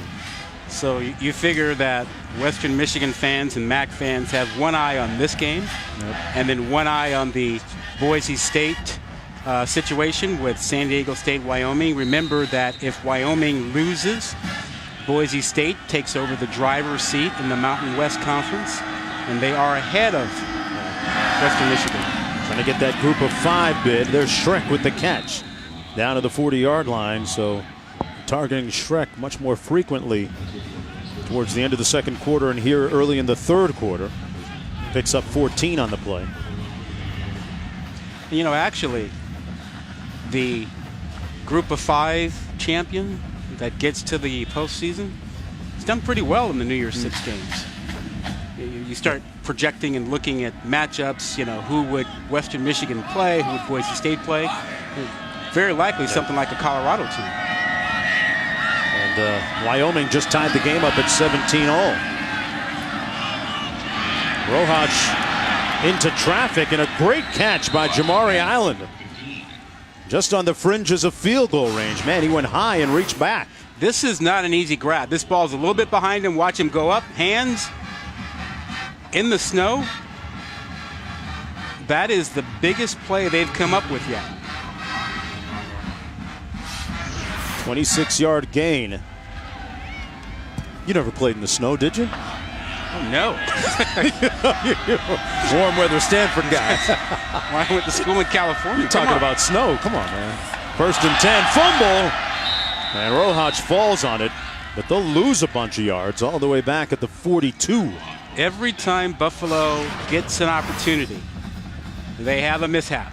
And that's just weather. I mean, that's a snap right there. Rojas loses it. A little wet. He's not wearing gloves. And we saw Western Michigan Rod practice with wet balls yesterday. And you never really think about that being that much of a factor, but we've seen a few times today where it seems to have played a role in a guy dropping a football. Loss of 6.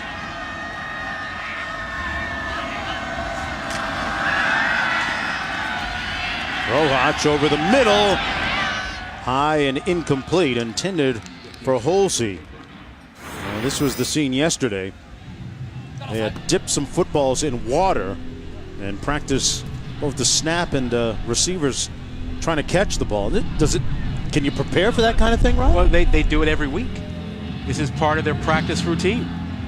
You practice things like this, then at least mentally, you're prepared for it. And it doesn't really throw you off when you see a wet football out there. You're like, I've done that every week in practice. 3rd down and 16.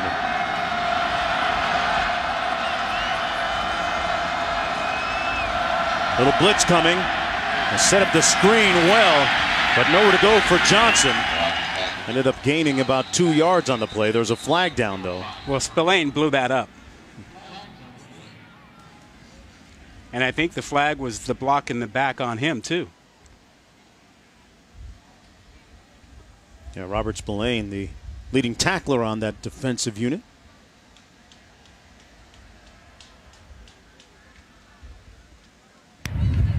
Block in the back. Offense. Number 77. Penalties declined. 4th down. Well, the ball at the 38. That would make it a real long field goal for Adam Mitchison. Remember, this began with the dropped snap. That changed the entire drive for Buffalo. Yeah, we've seen the metrics and analytics show that when you have a negative play on 1st down, it highly impacts your ability to score a touchdown on that current drive.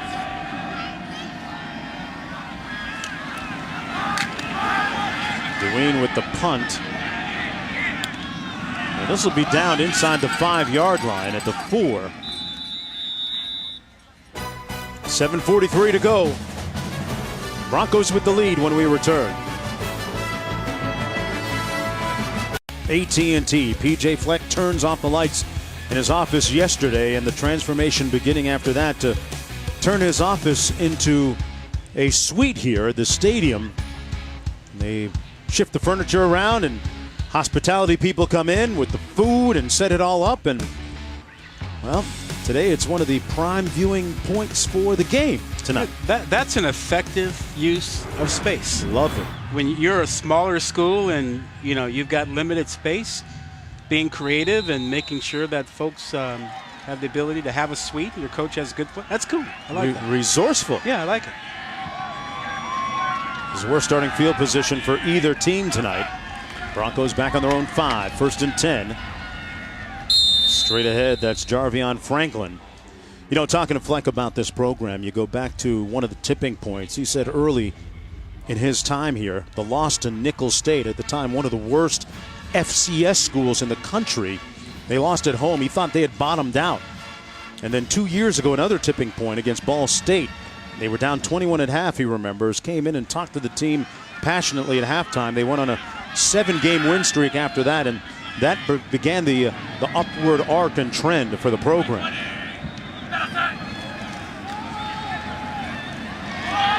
Terrell taking a deep shot. Incomplete. Intended for Davis. No flag on the play. Cameron Lewis, there's a flag down at the 43, but Lewis and Davis were jawing, remember, on the previous possession.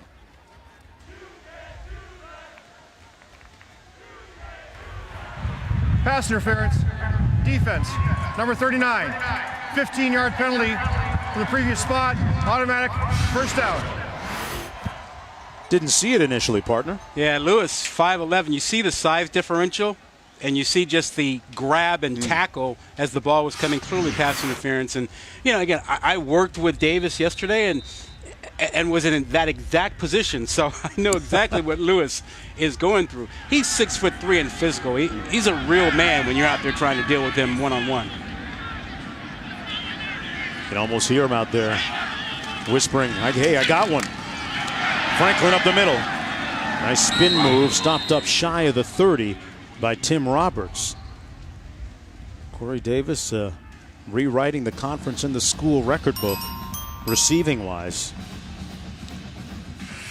What was the most impressive thing you learned about working against Davis yesterday in that little session in the lab on the field? Well, he's really smart. He's a smart receiver. He's got all these skills. He's physical, he's fast, but he knows what defensive backs are trying to do and how to counteract it.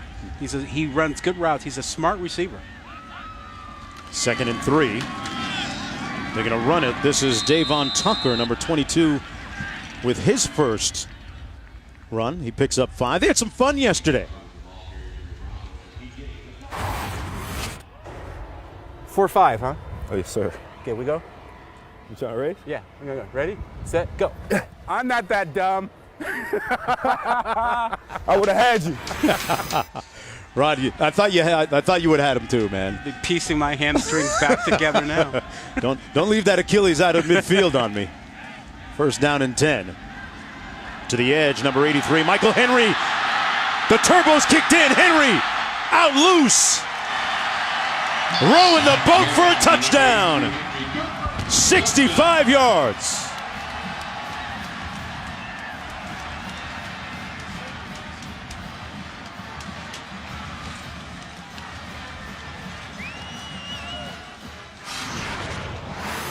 Jonesy, catch the perimeter blocking.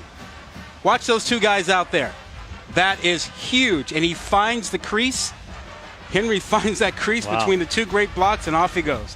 But what tremendous blocking on the edge there. Didn't look like there was any room for him. And he tiptoed down the sidelines, a career-long reception of 65 yards. And this game really starting to get away from Buffalo a little bit. 24-0 now. A couple of scores for the Broncos here in the third quarter. And this is how it happened. Michael Henry going the distance.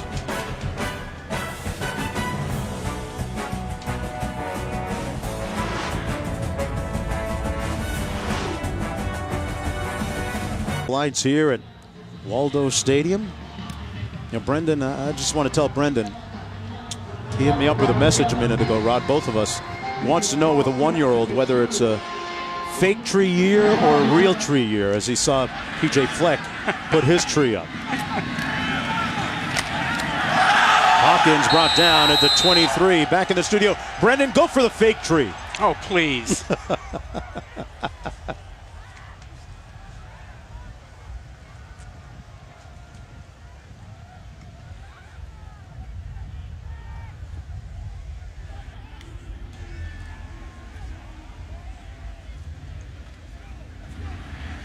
How do you get that Christmas smell if you don't have the real tree? Spray. You can get it in a can. Oh, you got to go all in on the fake, man. You're totally fake. You're a fraud. Real Christmas, man. Less cleanup, Rod. Practicality. Johnny Hawkins in the backfield, and the pitch going nowhere to Shrek.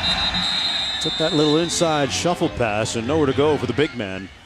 Brought down at the line of scrimmage. May have lost a little bit.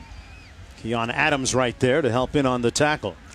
Well, it gets tougher and tougher now for Buffalo, and they're right on the edge, right on that precipice of having Western Michigan really open it up. They really need their offense to stay on the field. and they need to get a couple first downs. They got to help the defense out now. And that first down loss really hurts them. They need a huge play here to get back on track. 2nd and 12.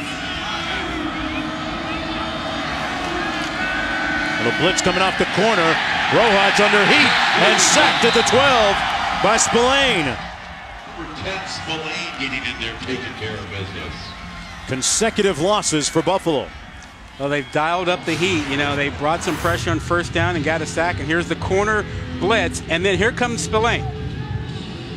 That's a blitz they haven't run in this game. And they ran it in this situation. And lo and behold, they get another sack out of it. And the pressure just mounts on Buffalo.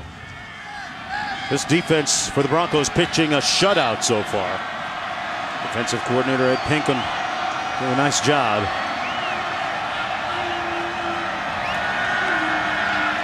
Rojas in the pocket, incomplete, behind Robinson, and 4th down coming up. And this defense has matured this year, and I love Coach Fleck's definition of maturity, Rod. We were talking with him yesterday. He said maturity is when doing what you have to do becomes doing what you want to do. Interesting perspective on that. Yeah. He connects with his players. There's no denying that. 4th and 19. That's the 5th 3 and out. Little rugby punt here. Trying to keep it away from Darius Phillips, who watches it bounce at the 38 where it's down. Well, tonight at 8 p.m. Eastern Time on ABC, Big 12 action. Oklahoma, West Virginia, number 9, number 14 in Morgantown. With the winner keeping their college football playoff hopes alive. Also streaming live on the ESPN app and on Watch ESPN. The Sooners 7-0 in the Big 12. The Mountaineers haven't lost at home this season. Yeah, they've got a pretty good receiver, D.D. Westbrook. Oh, yeah, we saw him earlier against Kansas State. Well, between playmaker. Yeah, D.D. Westbrook and what you're seeing with Corey Davis, you're looking at 2 Blitnikoff candidates there this season. First down and 10.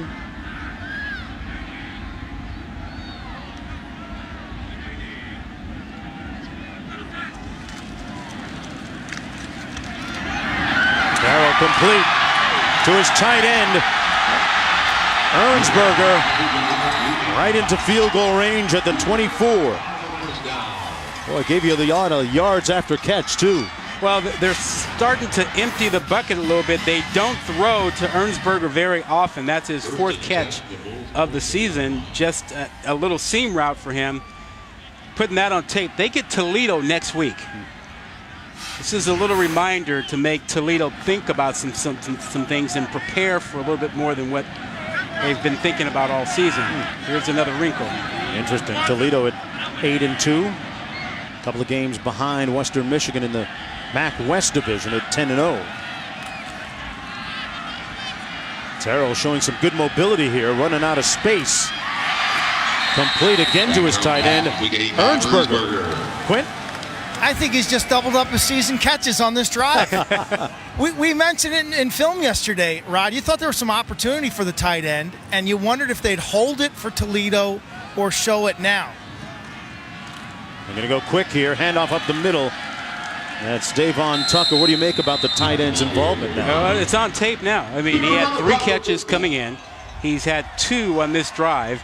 And again, they play Toledo next week, so Toledo now knows that they will use him on seam routes and the like. Terrell fumbles again, and he falls on it at the 16. That fumble aside, Terrell has now gone for a career high of 402 yards passing on 23 of 30. No interceptions. That's the big number, folks. He's only thrown 1 interception this year. And he has 26 touchdown passes. And that puts him in the company of Russell Wilson, Kellen Moore, some pretty good quarterbacks who also managed to throw only 1 pick. Yeah, that's a nice block. 2nd down, 15. Franklin met with resistance immediately by Damone Harris. 3rd down coming up. That's the thing about Western Michigan. You know, Quint talked about the rushing attack, and we've seen the passing attack flourish tonight.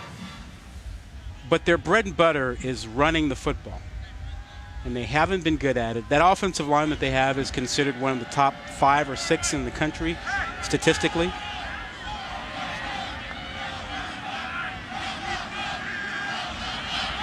Looking into the eyes of Franklin.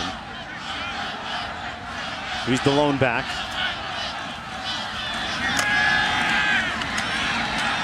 Terrell to Franklin. A lot of black jerseys around him, and he's swarmed at the 8. So he'll be short of the first down, and 4th down coming up. I think they take the field goal here. They've already scored 10 points this quarter with 1:01 to go. Terrell had been hot. He's now completed 18 of his last 22. You mentioned the field goal and being up 24-0. This is game control. I mean, this is something that should impress the playoff committee. Pretty safe to say it looks like Western Michigan hasn't been threatened. They've controlled this game from midway through the second quarter on. His field goal attempt from 24 yards out.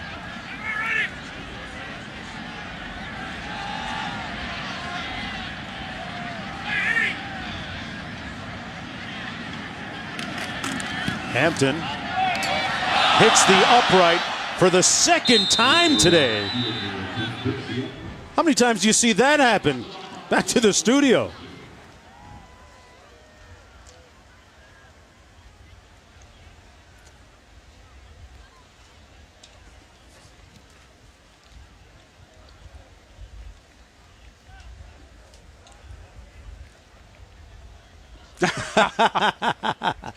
www.fakechristmastree.com. There you go, Brendan. Big day for Michigan. Look what's happening in the state. Ohio State squeaking by Michigan State. Boy, Spartans had their chances down the stretch in that game. Michigan leading in our game here, and I'm not sure about you, but that means a little bit of traffic on I-94 after the ball game here, Rod. Oh, don't worry about that. Oh, you got the cop? You got the chopper today? Don't worry about that. We still have plenty of football left. Jordan Johnson on the run. Picks up a few with time winding down now in the third quarter. Buffalo still looking for its first points of the game. That's the end of and the third Coach quarter. Fleck sprinting, energized with 15 minutes to go. Looking to remain undefeated in this historic season for the Broncos. Thinking about the Cotton Bowl.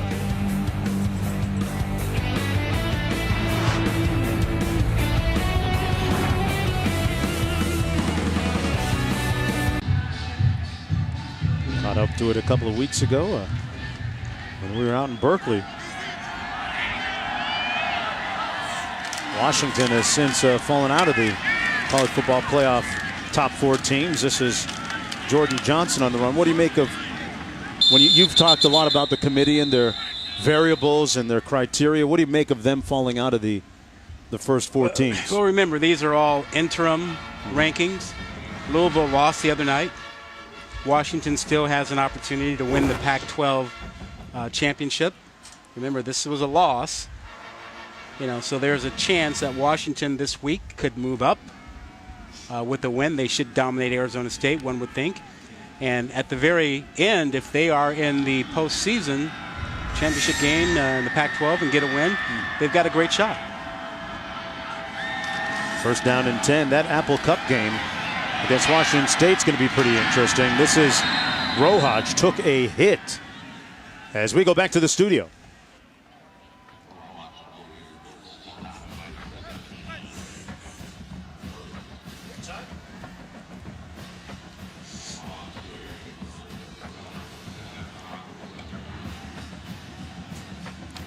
Boy, what about that, Rod? You were saying last week they had the surprise of the Pac-12 this year. Yeah, but remember, doesn't matter. Washington State and Washington will play for the North Championship next week, regardless of what happens. Right. First and 10. Rojas taking a shot, has a man, and overshot his receiver McGill, but there's a flag down on the play. Yeah, it was held. Big time. That's why I overthrew him. And you see the DB there, Sam Beal, tapping his chest. And that's mine. That might be on me. Prior to the pass, holding, defense, number 18, 10-yard penalty, first down. Double move. I'm not going to give up the touchdown. I'm going to slow you down. Good penalty then, right? Yeah. I just get frustrated when, we had a game a couple weeks ago where that became the MO of the secondary, grab everybody. And that's just not football at that point. The strategic one every now and then, it's all right. But 4 or 5 in a row, please. What if there's a rule change in that department at some point? I don't know how you do it. 1st and 10. Rojas, nobody to throw to. He got hit hard, fumble, and the Broncos, they recover, yes. Big hit from Keon Adams, jarring the ball loose. Well, that's probably the 5th or 6th big hit Rojas has had tonight. He's trying to hang in there, but that's just a hit from the backside. He had one arm, hadn't really secured the ball high and tight. All points of it protected. Didn't have that. Got the hit from behind. Yeah, there's Adams, number 1, and that hit snapping Rojas' head back. It was so violent. It's interesting in talking with head coach P.J. Fleck about Keon Adams, number 1. This is a team with a lot of understated, really humble, soft-spoken guys. Adams might be the guy that's on the perimeter of that a little bit.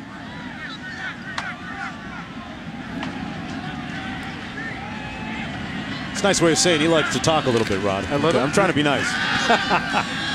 Terrell has all day and finds his back. Franklin out of the backfield. First down and picks up about 16 on the play. Q.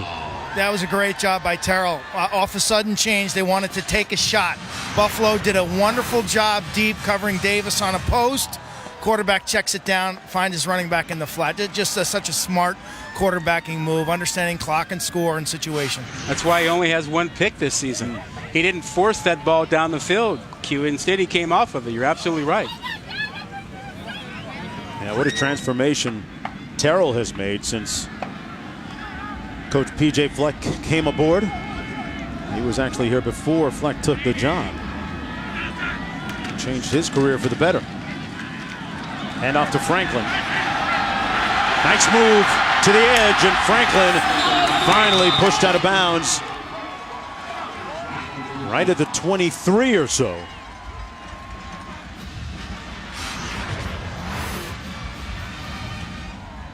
Franklin is 220 pounds and quicker, faster, shiftier than you would imagine for a guy that size. He moves it down to the 23. Terrell, the MBA student, 5th-year player. Taking that Buffalo defense to school on the pitch. The jet sweep to Davis. And Davis got stood up, and Tim Roberts was bringing some knock on that play. Yeah, the JC transfer from Fullerton came in at 205 pounds, and watch him meet Davis right in the hole. He tightened him up. Sized him up.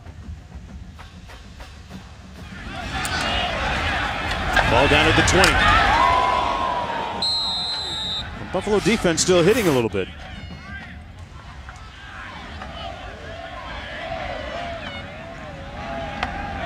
On 2nd and 7. Davis in motion. The give is to number 22, Davon Tucker. We were talking about Terrell, the quarterback, and you and I and Quint were standing around talking about it after our meetings that when Fleck took over, he got Terrell aside and said, you're a little bit too quiet, and that's not a great way to lead. And since that time, those two have really bonded, gotten on the same page, and Terrell has really become an exemplary leader for this football team. Yeah, but he's not as loud as P.J. Fleck. I mean, who can be? He's upped his game a little bit, but you know, there's only one flag. 3rd and 4.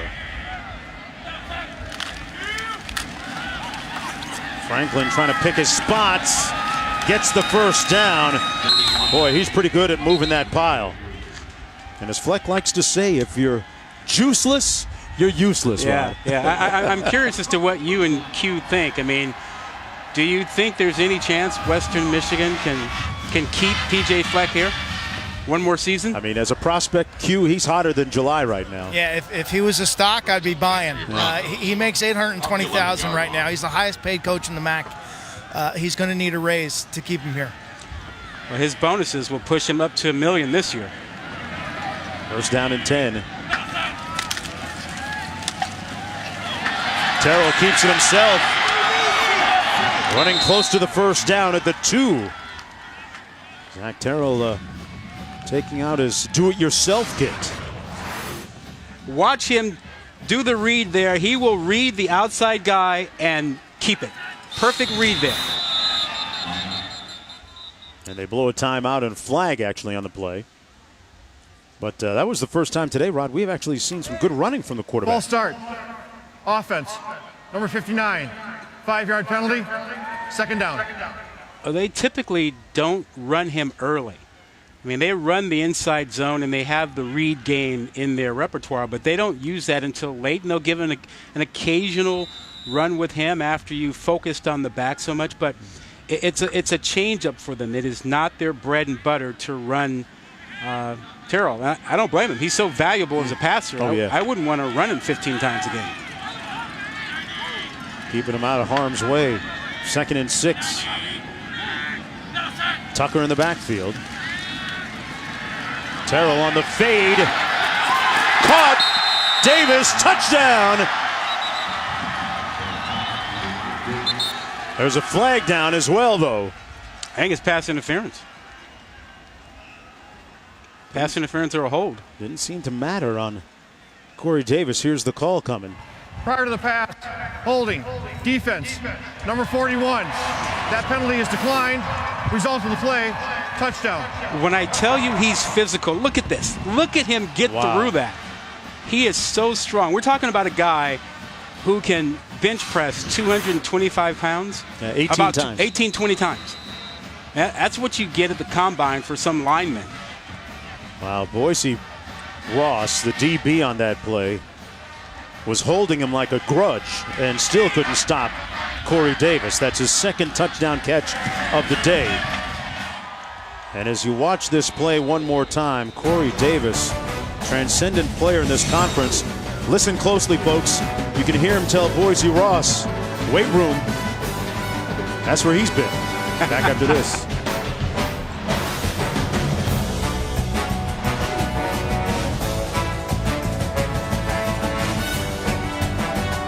Drive recap. And so many impressive drives and plays orchestrated by quarterback Zach Terrell. Pinpoint passing, precision to both his back Franklin and his wide receiver Corey Davis. Terrell 27 of 34 today, Rod, and a career high 435-yard passing. But we're not surprised, are we? No. We saw this coming. They've been doing this throughout their careers. Davis and Terrell putting on a show, and man, Terrell was just kind of spread it around tonight to some other receivers as well.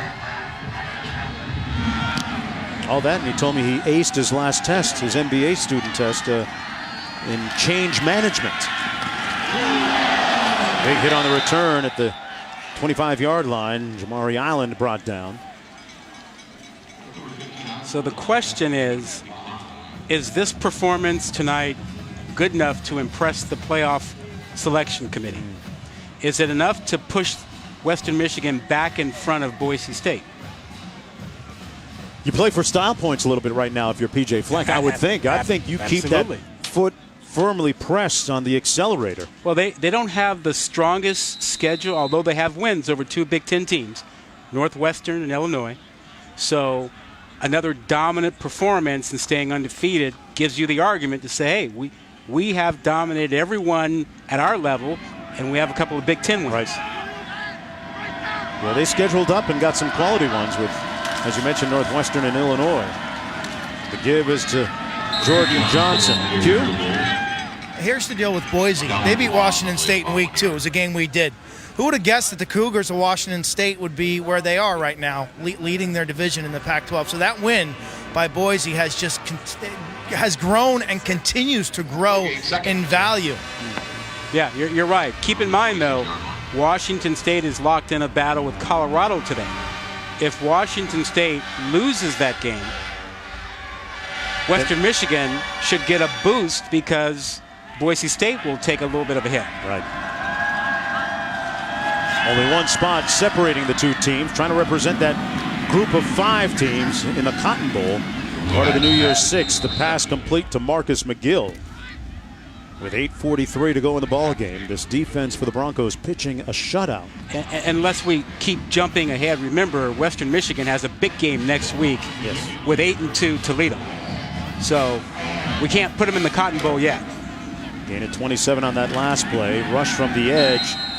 And Rohaj sacked on the play. Good rush by Keon Adams. And, you know, I guess you have to give, Rod, you know, and Quint, Western Michigan some credit for not falling prey to looking ahead a little bit to that game against Toledo. Toledo, a decent 8-2 team in the MAC. Rohaj sacked right near the line of scrimmage, actually, by Caleb Bailey. Well, the first 20 minutes of this game, Western Michigan looked like they were distracted, not totally into it. They put the ball on the ground 3 times. Talk about a team that doesn't turn it over. They had turned it over in the first 20 minutes, 3 fumbles, I believe. Yeah.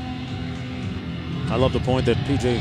Fleck told his team, hey, we don't want to run from the hype. We want to embrace the spotlight and the attention and learn how to deal with it. Don't let it overwhelm us. Low and incomplete. At the 35-yard line, intended for Jacob Martinez that time. There have been 56 firsts or never before dones here at Western Michigan so far, and they continue to author a real never been done before. Like what first? What do you mean? 10-0 season. Okay, got you. You know, and game day, I guess. Yeah, game day. I mean, Coach Count told us there were 56, and you know what? I'm going to believe the Tony Robbins of college football. About 7.5 minutes to go. We could build a graphic and list them all.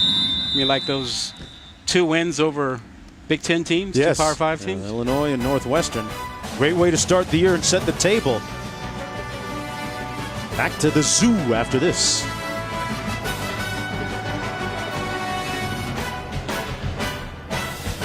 It was a great night, 435 yards, 4 TDs. The targets for Davis, 12 receptions on 16 targets, a couple touchdowns.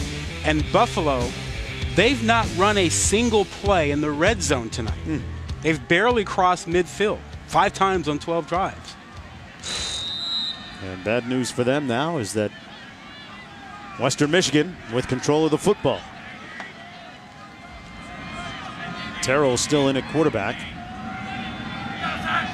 Franklin motioning out of the backfield. Can't find anybody downfield, so he hits Franklin, who's gang tackled at the 12. And Rod, what do you make of the fact that Terrell's still in the ball game here? At what point do you start to think about yanking him? Now, I was just thinking the same thing and wondering if we were going to get Tom Flacco in there. Again, you've got a big game next week with Toledo. You got some bad weather here. I certainly wouldn't want Terrell throwing it anymore, taking the risk of any more hits in the pocket. 2nd down and 8, under 7 minutes to play. Bell has been near flawless today. Pulls it out on the option and is brought down by Charles Harris. I love the perspective that Fleck provides his players, and we were talking with him. He talked about failing is growth, and we have a time out of the field with an injury. A player from Buffalo down in the field. We're going to stay right here, but talked about how our failures help us to learn. And another variable in his ability to connect with, 18 to 22-year-olds who experience a lot of failure at this time of their lives. And he talks about embracing and accepting those failures, learning from them, and moving forward, using them to help you go forward. And that's all part of the theme of row the boat. Understand where you are, what you have, and move on from it and be positive. And P.J. Fleck there, 1-11 in his first year. 4 years later, 10-0. Quint. Failing is growth. Failure is when you quit. You must embrace your past to determine your future. It's been 3 weeks with this team, and I tell you, after the first week with Coach Fleck, you kind of look at him like, wow, this guy's he's a little different. I'm not sure about all this stuff. And then 2 weeks later, we're talking about a book that he recommended to me that I started reading, and you see the impact. You guys mentioned the word connection. You know, stimulate, motivate, communicate. He does it well. Container defensive play of the game. Meanwhile, look at the injured Buffalo player coming off the field. That's Charles Harris out of Southfield, Michigan. 6'4", 260-pound sophomore. Good to see him up and moving. You know, I think if P.J. Fleck winds up coaching someplace else next year, or even the year after that, his program and getting people to buy into row the boat will be easier than it was this time. Right. Keep in mind, this is his first head coaching job. He hadn't done this before. Let me ask you this. Does the whole row the boat mantra, is it transferable? Or does it stay here at Western Michigan? Does it go with him to his next job? How do those? That's an odd kind of thing to think about. Anyway, tonight, folks, at 8 o'clock on ABC, Big 12 battle. Number 9 Oklahoma, number 14 West Virginia and Morgantown, with the winner keeping their college football playoff hopes alive. Streaming live on Watch ESPN as well as the ESPN app. That's at 8 o'clock. About an hour and a half from now. We'll be on the interstate, headed to the hotel and get comfortable and watch that game. 3rd down and 4. A win by West Virginia might get them into the top 10.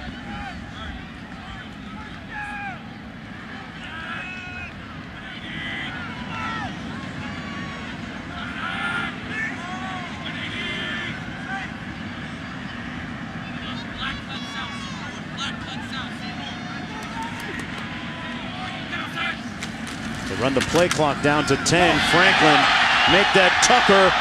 Had one man to beat and brought down by the last line at the 46. 27-yard gain. Jonesy, look at this hole right there. Look at that big bubble. And he was gone. Davon Tucker sprinting through it. Under 6 minutes to go.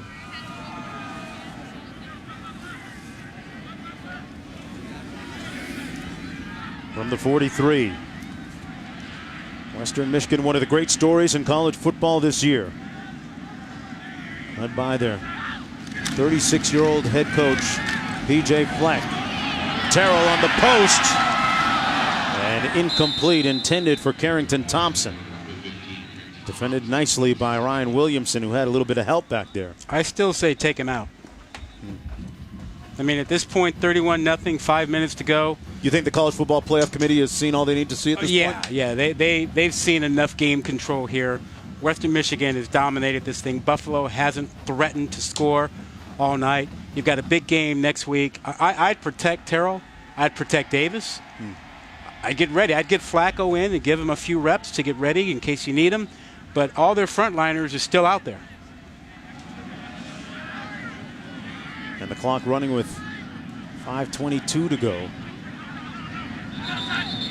Play clock ran out on him. You know what I mean? It's just, if you have something go wrong, you have to answer that question. Why'd you have him in the game? Western Michigan. Right now, there seems to be a lot to lose and very little to gain at 31 love. Frigid outside, folks. Day started off snowing. It cleared up a little bit, and it's been on and off since right around kickoff, but didn't bother P.J. Fleck and his Broncos. You notice the tie that he wears? That's his ode to Mike Nolan, former 49er coach. One of his mentors and major influences. There's Davis. Got a block out there and pushed out of bounds near midfield on Buffalo's side of midfield at about the 49 on 3rd down. Coming up. Approaching 5 minutes to go. But that tie, PJ Fleck said, Mike Nolan, classiest guy he was ever around. Learned from him the need to be classy. Follows that. I like that look. Mm-hmm. Kind of a Christmas color tie, too, I think. That catch, meanwhile, for Davis tied his career high, his 13th. And talked about the old 49ers coach, Nolan, being one of his major influences. Takes something away from just about every coach he's had. Jim Tressel learned poise, Jerry Kill, how to care. And it's clear he cares about his players here. And Greg Schiano taught him not only to demand from others, but to demand from himself. It was interesting. We had a chance to watch one of his staff meetings and one of the features they ran on SportsCenter on game day. And it's pretty demanding of his coaches. Gets them fired up inside their meeting rooms. Fabian Johnson in the backfield. This is Johnson out of South Florida, Northwestern High School, a diminutive and dynamic tailback, one of 4 tailbacks that'll get a touch in each of the games. This is a very unselfish group of football players. Yeah, and that was one of the better runs over the right side tonight. Over there behind Taylor Moton, the right tackle, who is an all-conference player, an Outland Trophy candidate. Again, they've got a couple tackles that go 300 plus, who I think could play in the Big Ten.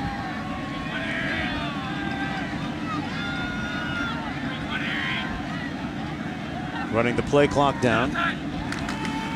They snap it at 6. Johnson again.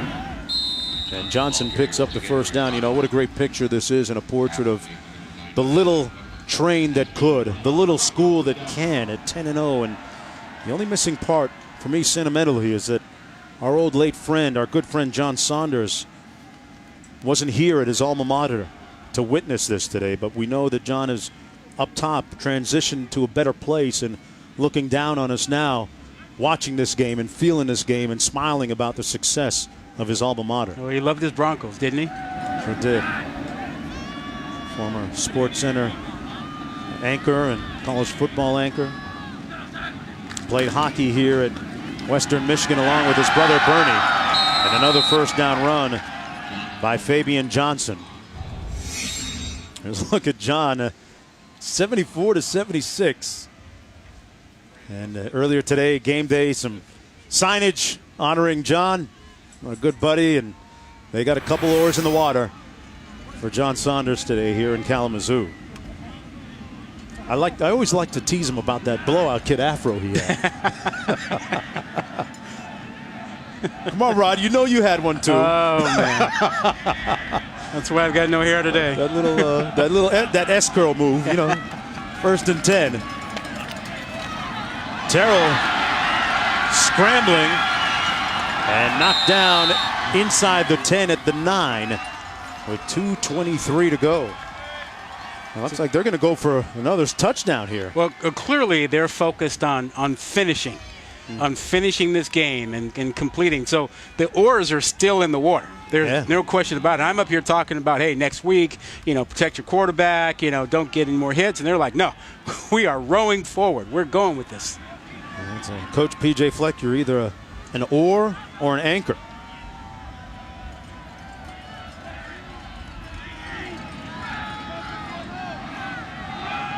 Hernsberger at the top of your screen, and the handoff is to Johnson. Pardon me. Yeah, Johnson got another one. Touchdown Broncos. And the cannon firing off in the distance.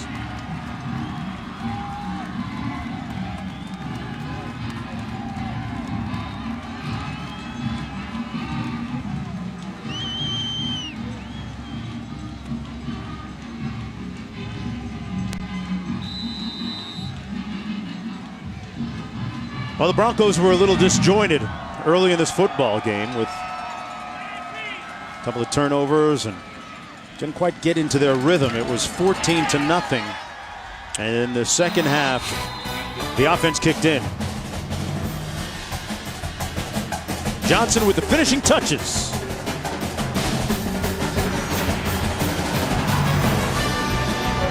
As the game day gang rolled in on Tuesday, Coach Fleck making bed check, delivering juice boxes to his players.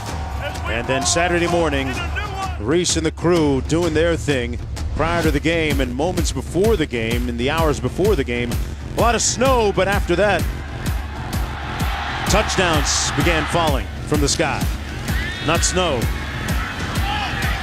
Davis went to work on that secondary with surgical precision, breaking records, both conference ones and school ones. And Terrell also having a record-making day. School record for career passing yards included. Jonathan Hawkins on the kickoff return. Now, Rod, you've been in this position. Do defensive players really think about shutout at this time of the game? Oh, absolutely. Is it that big a deal that us in the booth talk about? Yes, it is one of your goals. It's on your board. You have targets each week. A shutout is one of them. You have targets for the number of yards you want to allow. So you're going to tell me somebody's going to be mad if the second or third string guy lets Buffalo score here? Absolutely. You as a starter now, and you got the second string in, you are up on the sideline telling those guys make plays. Okay. You don't want them to give up your shutout, without a doubt.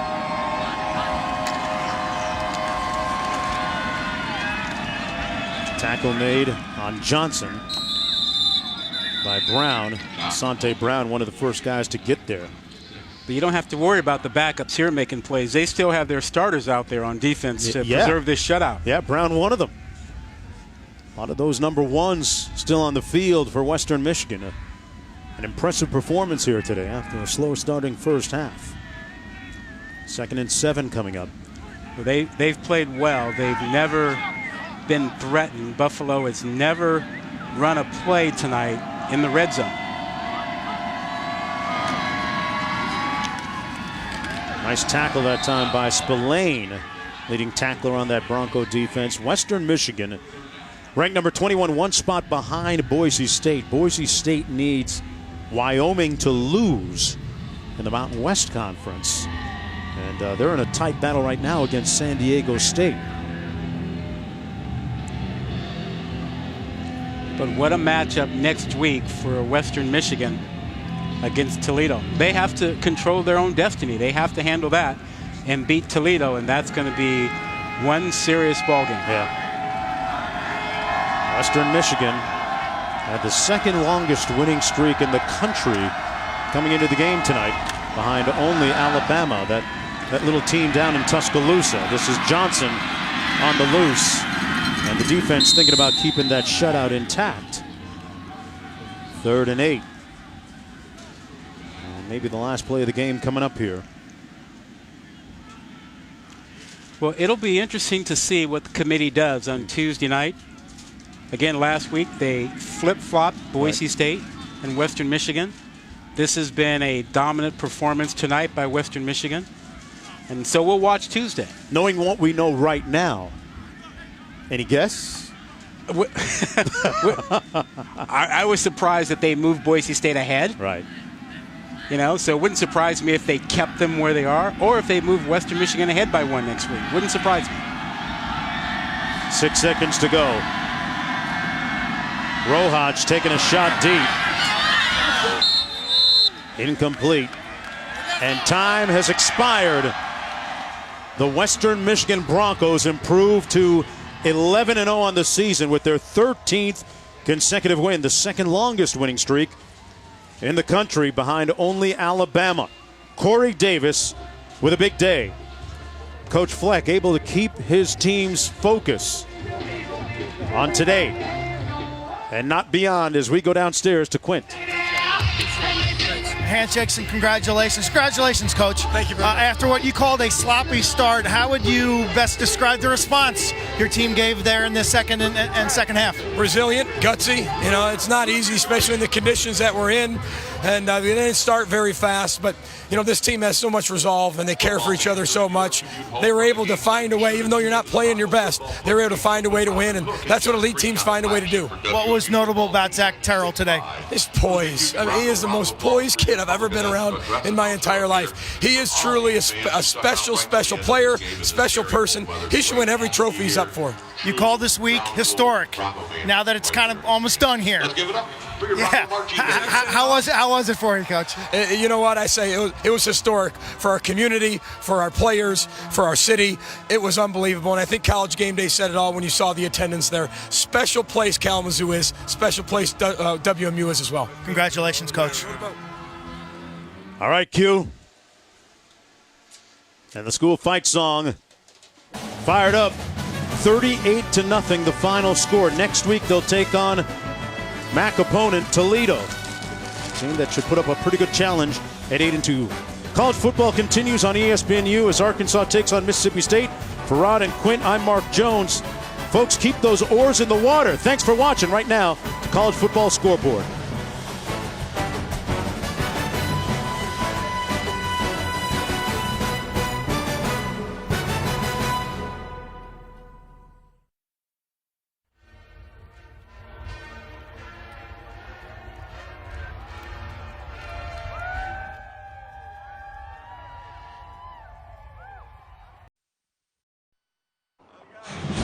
All eyes today on Dalvin Cook, who's chasing history and Warwick Dunn's rushing record at Florida State as he returns to the site of his very first 100-yard rushing game.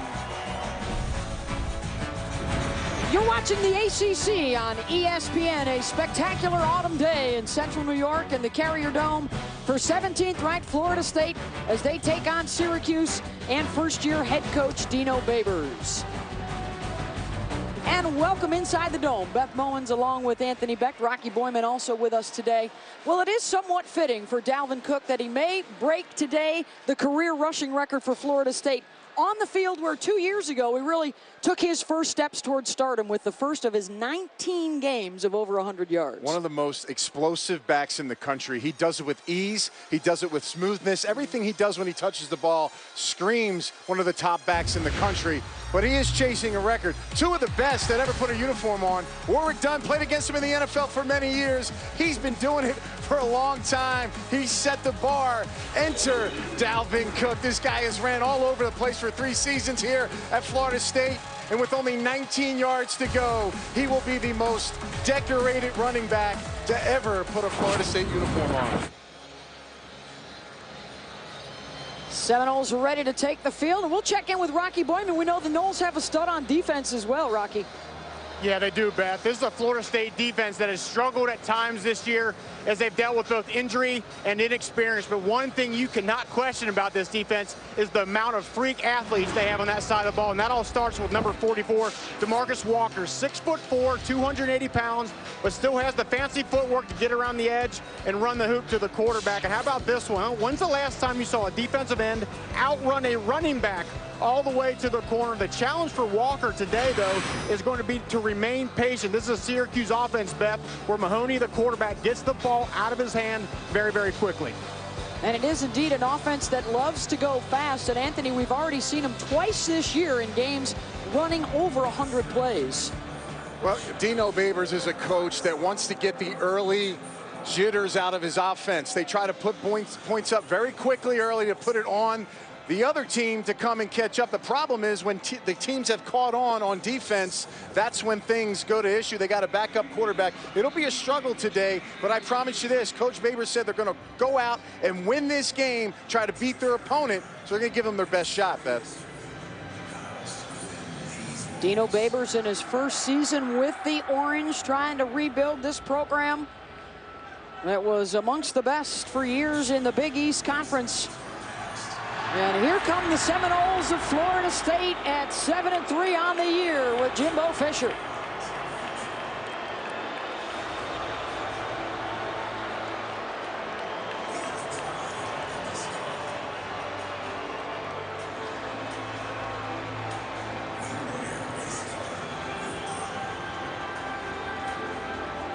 Dino's really putting his stamp on this team. I'll tell you, I was impressed by the way he treated us yesterday, the excitement. There's a lot of buzz with his players on this team. He's got a very young, talented squad, Beth, but they're definitely catching on to that speed and pace they want to play at.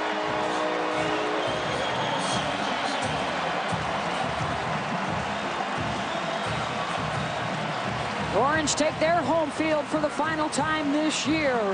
But our story is Dalvin Cook chasing history, and it may not take long to get there, folks, when we come back to the Carrier Dome.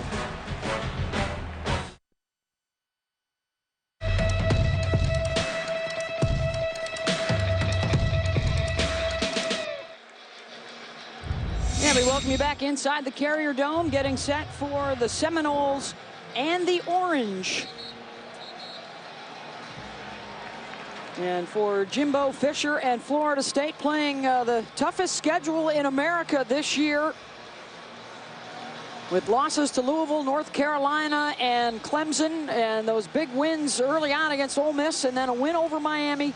A lot of talk about his future, whether it will be in Tallahassee or whether it will be in Baton Rouge. He said this week, "I love being at Florida State. I plan on being here, and no offense to anybody or anyone else, that's what I plan to do." I sat down the last couple of days, tried to figure out what would be the motives, Beth, to go to LSU possibly. And he's got some young, talented players on this team. He's got a young quarterback that has demonstrated he's going to be an outstanding player for this team. He lives in the great state of Florida, where there was a recruiting bay of players just outside the doorsteps of his school. So we'll get into it more later in this game, Beth. To me, this is a great place to coach, and the future is bright for Florida State.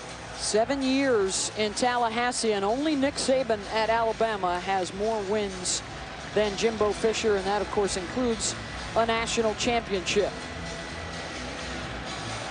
Syracuse winning the toss. They elected to receive. So we'll have to wait a bit to see Dalvin Cook, but this is Sean Riley bringing it out of the end zone for the Orange. He will come up shy of the 20 and down to the 16. The starter, Eric Dungy, is out again today for Syracuse. They will turn to Zach Mahoney, the former walk-on, just got a scholarship a few months ago. Well, the pace of play will be high, but he's going to have to utilize his legs. He's not as good as a runner as Dungy is, and he's going to have to process information very fast, Beth. Once Florida State gets dialed in and they get their keys going, when those blitzes come, those big players, maybe some corner blitzes from the outside, he's going to get the ball out of his hands and diagnose the defense very fast. And one thing, guys, I talked to Sean Lewis, the offensive coordinator. He told me for Mahoney, this is the 5th straight year he's had a different offensive coordinator, so it's certainly adjusting to new systems. Mahoney, well, the O-line buying him some time, and now he'll run with it for a couple, and the slide. He's got a new center in front of him in Donnie Foster. The guy he's going to be looking for a lot today is his wide receiver, Amba Edetawo, one of the best in the country, with 79 catches and over 1,200 yards. And Amba will line up down to the bottom of your screen. Marquez White will get the defensive assignment. Mahoney will throw the other way, and it's incomplete. Goes through the hands of Alvin Cornelius. Let's take a look at our impact players when the Orange have the football. Edetawo, we talked about him. He's going to be the big down-the-field receiver, one of the best in the country.